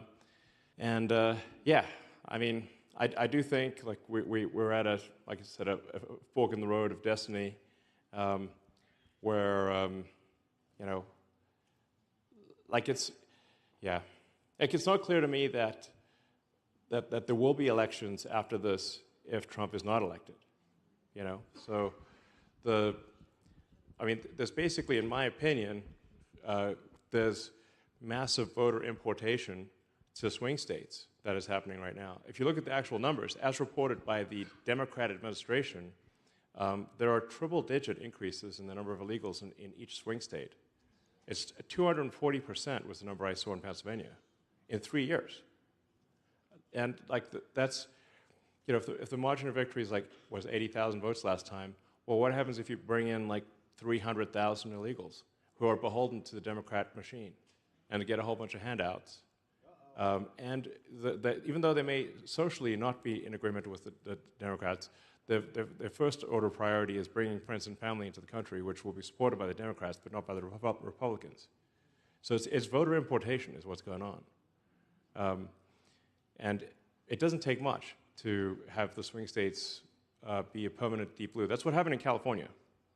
So, like I love Reagan, but he did sign in 1986 an amnesty, that, you know, sort of illegal alien amnesty, that thereafter California, which had been red or a swing state, but primarily red, went blue and then deep blue. And now California passed a law banning voter ID in any election whatsoever, even in a town council. That's what they will do to the whole country. The playbook is obvious because we can just look at what they did in California. They're going to do the same thing in Pennsylvania, same thing in the whole rest of the country, if they can. And Trump is the only chance to have that not be the case.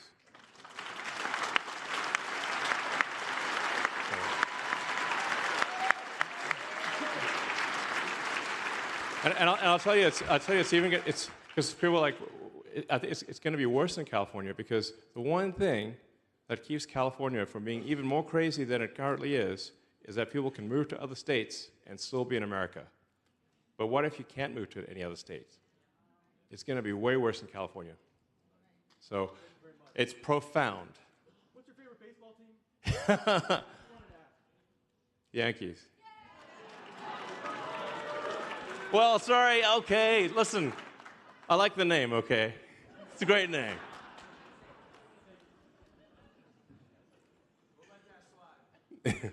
Sorry. What have I done? Hi, Elon. My name is David, and I am a founder of an e-commerce company here in Lancaster, Pennsylvania. And I appreciate the one thing that you're saying about the IRS being bullying the American citizens.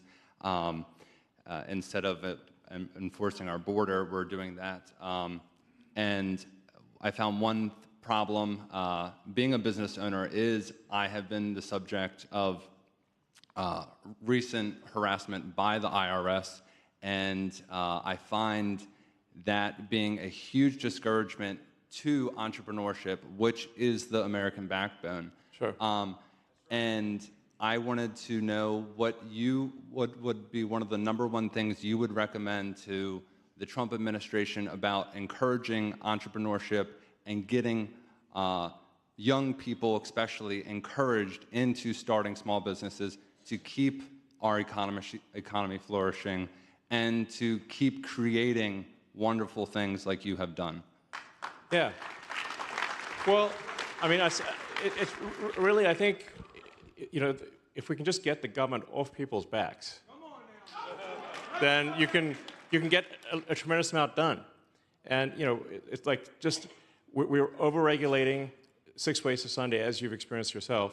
And then even when there's like a little bit of success, then the government comes along and takes the money.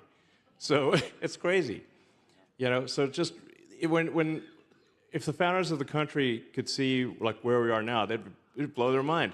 You know, like there was a revolt against the British. I think it was like a 2% tax on tea, like say a 3% tax on tea. They were like, no way. And now it's like, you know, 40%. I mean, it's just like there's new taxes every day. And there's a lot of hidden taxes that you experience as a small business owner that people don't even realize exist. You just sort of come to realize that because the IRS comes after you. But there's a ton of taxes they try to sort of mask from the consumers. So we just need smaller government and allow people to produce useful goods and services for their fellow human beings. Yeah, it's straightforward.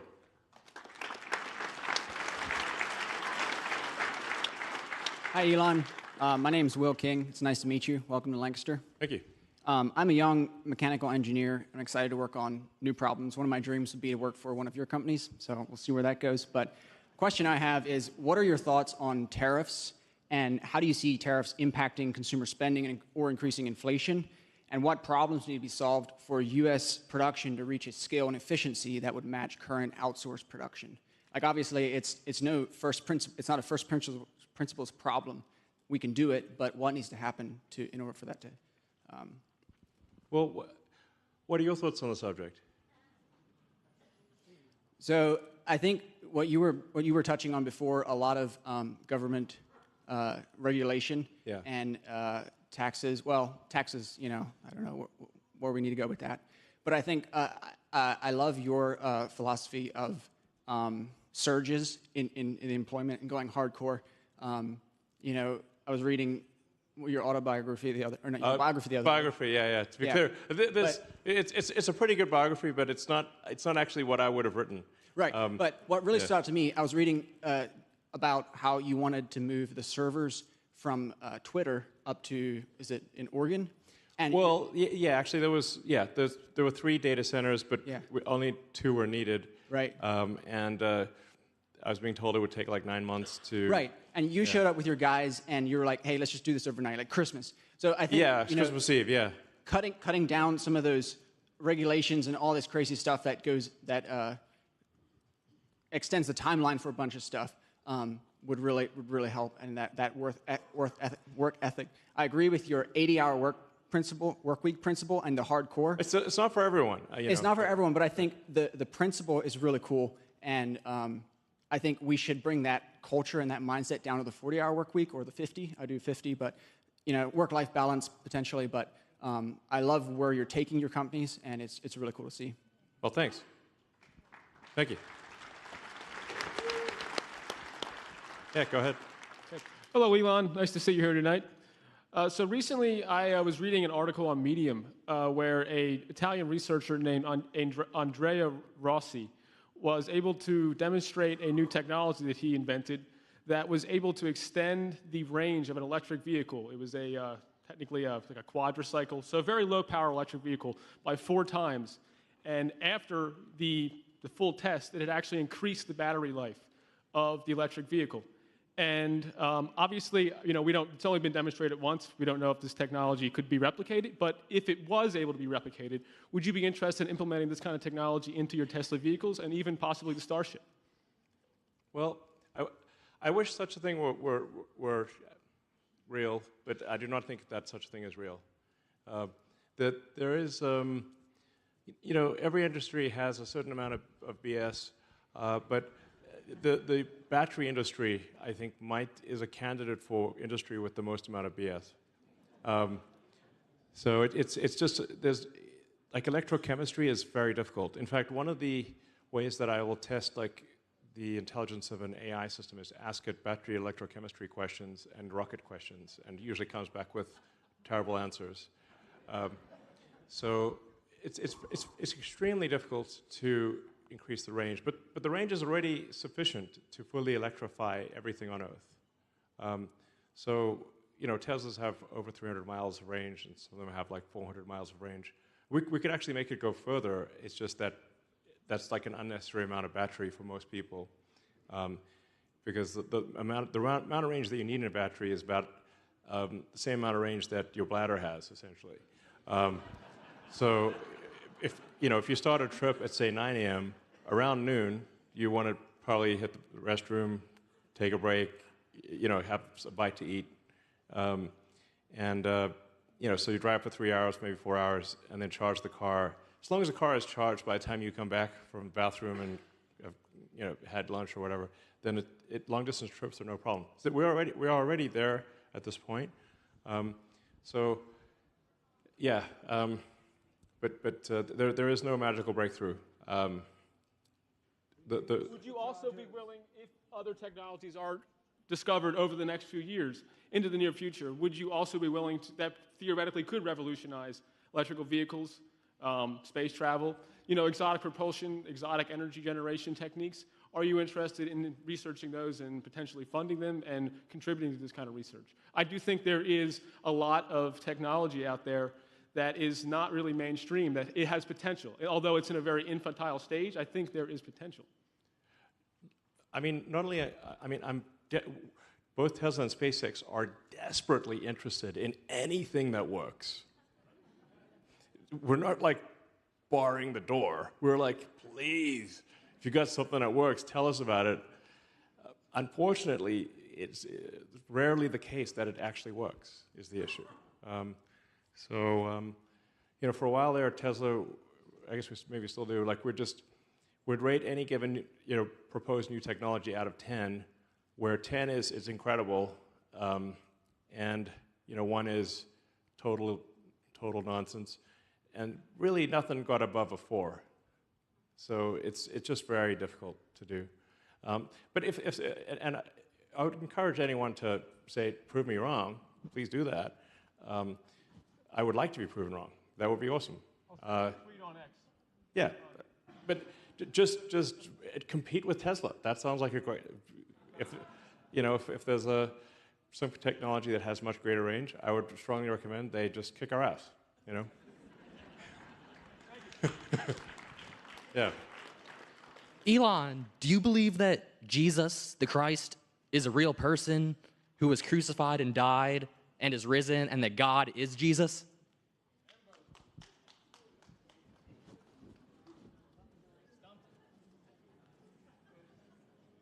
What do you mean by a real person?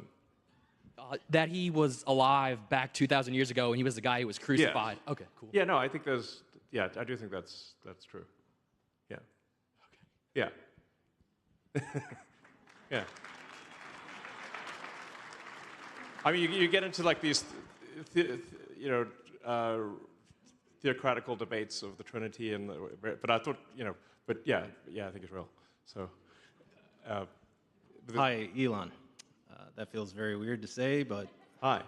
My name is Chris Michelson. I'm a Lancaster County resident. We're really happy to have you here. Let's go, baby. Thank you, everybody. Look, I, like many of us here, feel that the very construct, the Constitution of our country, is at stake during this election. I agree. I'm a firm believer that those who can should, and I just want to say thank you for being one of the very few powerful members outside of the construct who have the balls to stand up here every day and do what you're doing. Thank you. Thank you.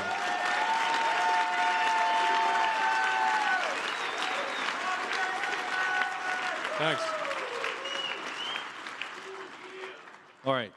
There's a macho man's here. Look, President Trump has announced that he will appoint you as the head of the Efficiency Commission, right? Right. That's obviously a perfect spot for you, given your historical success running lean and exceptionally profitable businesses. One of my big concerns that extends beyond the disarray of our financial constitution here is the technology attacks that have happened on our country. 2021, the Colonial Pipeline ransomware attack. Yeah. 2021, Robinhood, 7 million users' data stolen, their money held for ransom. 2023, T-Mobile goes down overnight. Airport attacks, airline attacks. Have you spoken to Trump at all regarding your expertise around cybersecurity? Are you going to have any involvement there? If not, do you know who is, and do you trust them? And I have one more question. Well, I certainly don't have all the answers here, and I don't want to tempt fate, but like nobody has successfully hacked SpaceX or Starlink. There've been every day there are thousands of attempts to hack Starlink, and no one has succeeded. Again, I don't want to tempt fate here, so this is not a tempt. I'm not saying to hacker groups out there, please hack Starlink. Like, please don't hack Starlink. But thus far, there have been many attempts by individuals and state actors to hack into Starlink, and none of them have been successful. So, track record thus far is pretty good. No one has successfully hacked into. Yeah, so far so good. don't want to be complacent or anything. No one has hacked into the Tesla mothership, like the Tesla core database. Many people have tried to hack into the Tesla core database. Zero successes. Yeah, I can certainly say, like, now government computers are not super secure because it's the government, you know. So it's like if you say, like, what is an easy thing to hack? I say, well, government computers are an easy thing to hack. So it's not good. No, I agree. That's why I'm like, as a hardcore technology guy, I'm saying we should not have voting machines. We should not have computers because they're too subject to being hacked and it's like they're subject to being hacked by, you know, and the people protecting these machines don't understand technology, and they could easily be bamboozled. So even with the best of intentions. So, but it's really hard to bamboozle paper ballots in person with ID, which is obviously how it should be. One more thing, just real quick. Yeah. We've talked about baseball a couple of times tonight. My brother's handicapped. Ryan, I love you. I'm sorry that you couldn't be here tonight. He's a White Sox fan, and he just wants to know if you would consider buying them and turning them into a reputable business. Thank you. But I'm a technology guy, so I'm just, you know, I got to pick my battles here. So I just try to make technologies that people find useful. So. Thank you, Elon. Thank you. All right.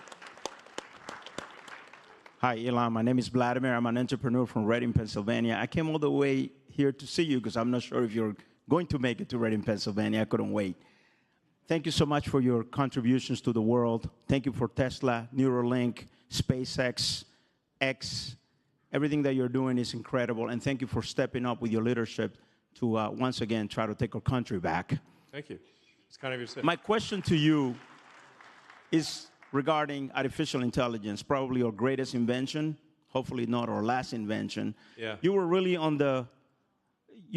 advocating for basically regulating the advances that we're making on artificial intelligence. How long do you think it would be before we actually reach AGI, or artificial general intelligence and artificial superintelligence? And are you still up for regulating this amazing invention that we've summoned here? Yes. I mean, I do think there should be some regulatory oversight for it. So, yeah. I mean, I kind of view regulators as kind of like the referees in a sports game. You know, whether it's baseball, basketball, any given sport, all the teams want to have referees. So that, you know, the teams don't break the rules and there's fair play. So I think there is sort of a right number of regulators for any given industry, but there shouldn't be too many or too few. Now there's basically no regulators in AI right now, so it's like having a game with no referees. That's you know, subject to something bad happening. So my recommendation would be to have have an AI regulatory agency at the federal level. It should be, you know, not heavy-handed. It should be, but there shouldn't be nothing. In contrast, in other industries where there's excess regulation, because these regulatory agencies have just sort of grown over time to the point where there are too many referees on the field. I think the sports analogy makes a lot of sense. Like, you want to have enough referees to have a fair game, but not so many referees that people can't throw a pass on the football field without hitting a ref. You know, that's the situation we got right now. It's like you're trying to run downfield, bam, you just bumping into refs everywhere. So that. You know, we got to take some corrective action there. So, thank you. Whew. All right. Elon Musk, it's a pleasure to meet you. This should be sponsored by Dr. Scholl's. I don't know how your feet are doing it right now. I just want to say thank you for being here tonight. It's an honor to be here with you. I actually have been waiting for almost a decade to talk with you and ask you a few questions.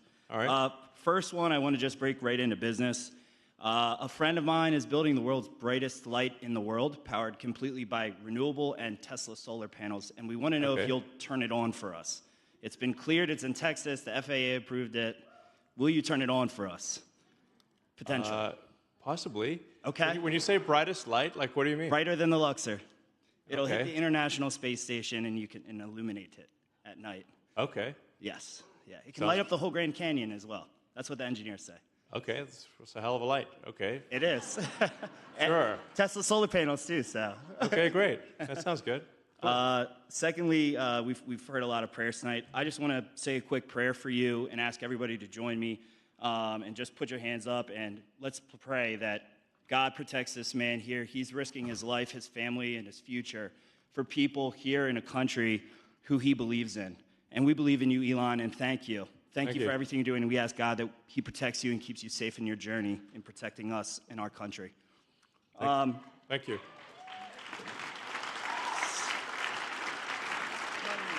Okay, so my real question is, you've done a ton of things. You've literally enabled mankind to live amongst the stars. Well, not yet, but we're almost. We're getting there. Yes, and Yeah. I want to nerd out with you all day on this. The NASA has been, touted that the fuel of the stars is hydrogen. I know. Before you kill me, you're not a huge fan of hydrogen, and I understand it has its flaws, but we do have some incredible successes. And my question is for you: if I were able to help you and provide you with the right people and resources, would you be down to basically involve yourself with us and help save our planet? Well, I do have 17 jobs. And with the Department of Government Efficiency, 18. So I have to be cautious about taking on additional responsibility because it's just physically impossible. Yeah, I mean, the biggest source of energy by far is the sun. So nothing even comes close to the sun in terms of energy output. The sun converts over 4 million tons of mass to energy per second, and it's been doing that for a very long time, and will do that for many, many billions of years to come. So one of the ways you can think of the progress of any given civilization is on the Kardashev scale. And so just a simple way of thinking about it is you're Kardashev level 1 if you've harnessed all the power of a planet. You're 2 if you've harnessed all the power of a solar system. And you're 3 if you've harnessed the power of a galaxy. We're very far from 3, it's safe to say, but even from 1. So when you think in Kardashev terms, it becomes very obvious that the sun is overwhelmingly the source of energy, and everything else is tiny potatoes. Tiny, tiny, tiny potatoes. But hey, tiny potatoes are fine for now, but the sun is overwhelmingly the big potato, the humongous potato. So it's really harnessing the power of the sun that will lead us to the stars. Hi, Elon. Dave from Lancaster County. First, thank you so much for all the insight this evening and thought-provoking conversation. 2 questions. One, with slightly more than 9 days until the election, what would you recommend as a 30-second pitch to convince somebody not to believe what they're seeing on CBS, NBC, and ABC? Oh, I've got a great solution for that, which is send them links to videos and information on the X platform. So if they say that, Trump loves Nazis, for example, actually, here's the whole speech where he categorically condemns Nazis. And yet the Democrats keep claiming that he loves Nazis, even though he specifically said he condemns them in the strongest possible terms. They still perpetuate the fine people hoax. Yes. It's pretty insane. So for any given thing that somebody says, well, Trump is this or that, just send them the actual speech. That's the antidote. Send them what he actually said. Thank you. And then the second part... The X platform actually has that. So, that's the best way.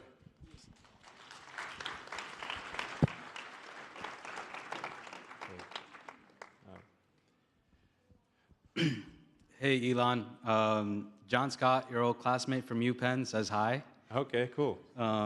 Thanks for a great earnings call on Wednesday. You're welcome.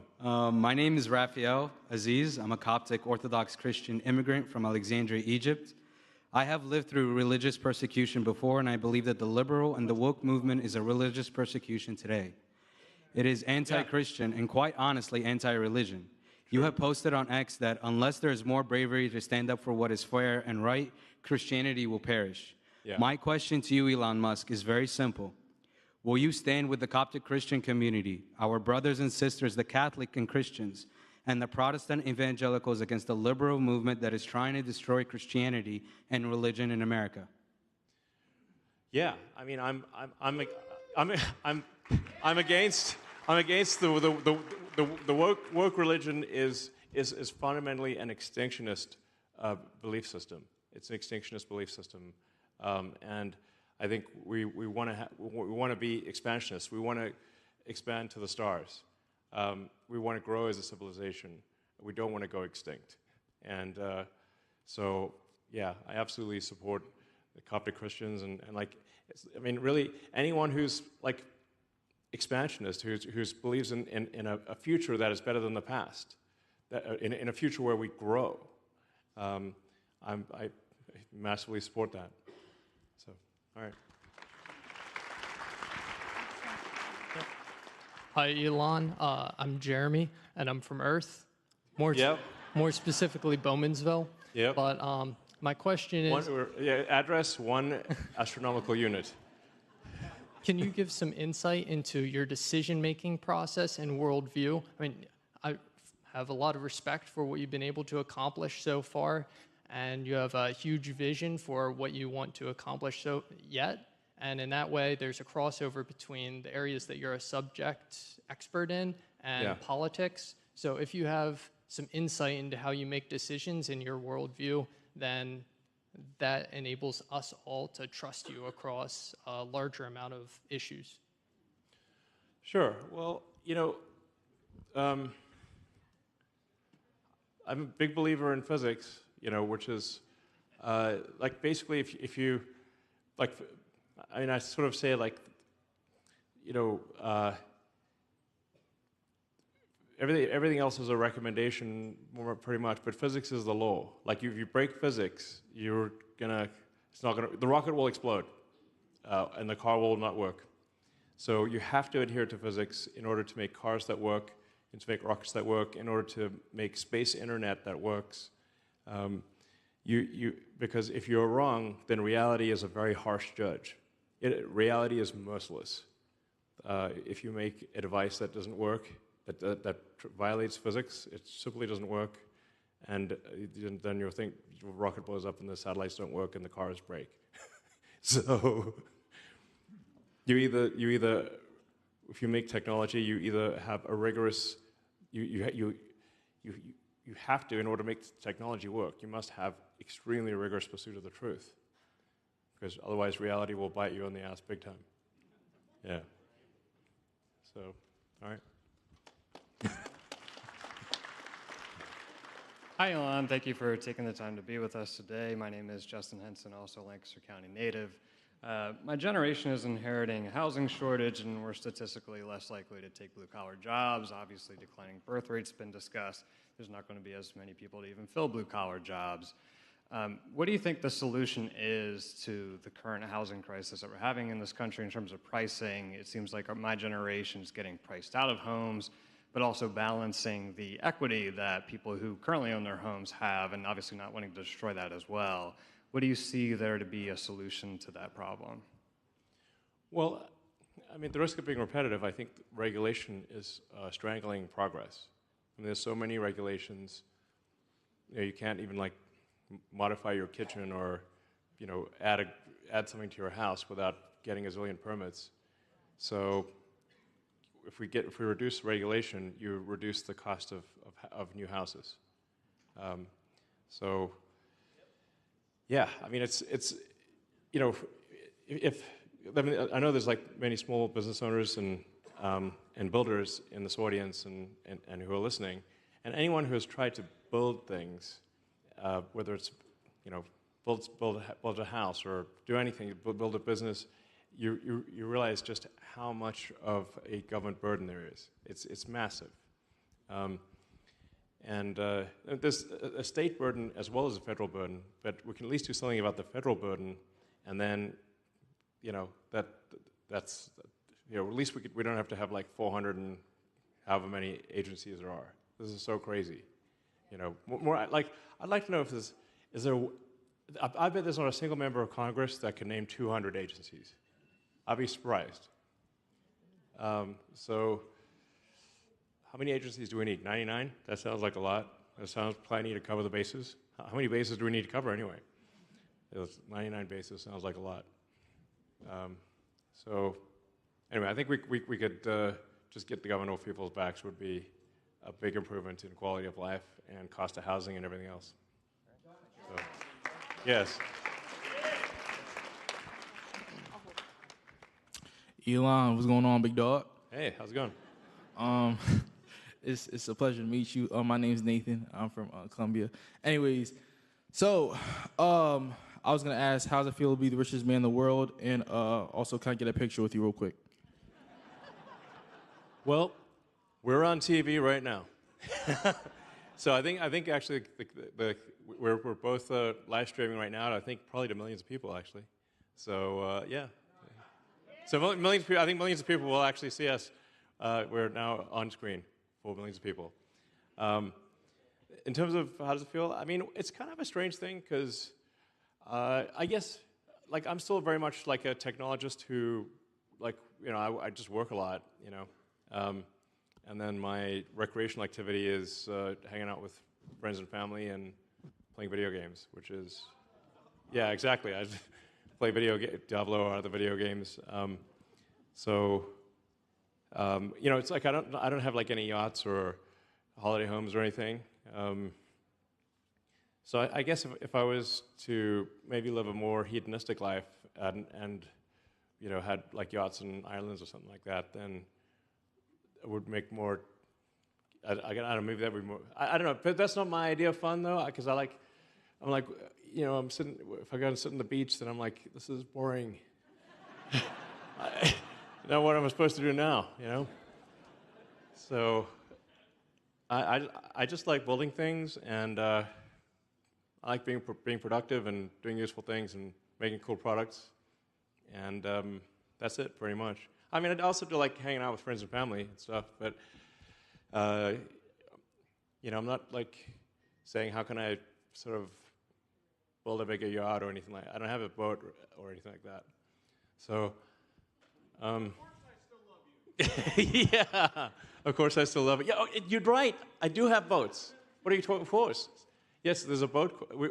SpaceX has these ships that are for the rocket lands on. You know, so I guess technically I do own boats. Yeah, so I stand corrected. Thank you.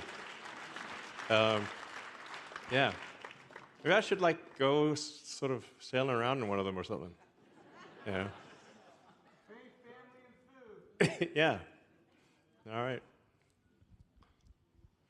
Hi, Elon. My name is Bruce. I'm a voter here in Pennsylvania, and it is an honor to meet you. You've been a very strong inspiration for me and my family and all my friends, so God bless you for that. Thank you. I have a question right now about Latin America. Sure. You've obviously met President Nayib Bukele of El Salvador, who has done an incredible job. He really has.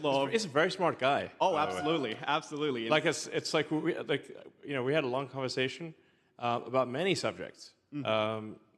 I think yeah, he's a really sharp guy. Absolutely. So following on that, what would you advocate for in a second Trump administration to incentivize states like Mexico, Ecuador, and others into strengthening their policies on policing and economic opportunities to stem the tide of illegal migration to the U.S. southern border? Thank you. Yeah, well, I mean, if there's prosperity in those countries, then I think there would obviously be less of a forcing function for illegal migration. It's pretty tough, you know, I mean, and there's some lessons to be learned there. Like when Chavez came to power in Venezuela, one of the first things he did was take the guns away from people. So he basically banned private gun ownership under the guise of, you know, safety.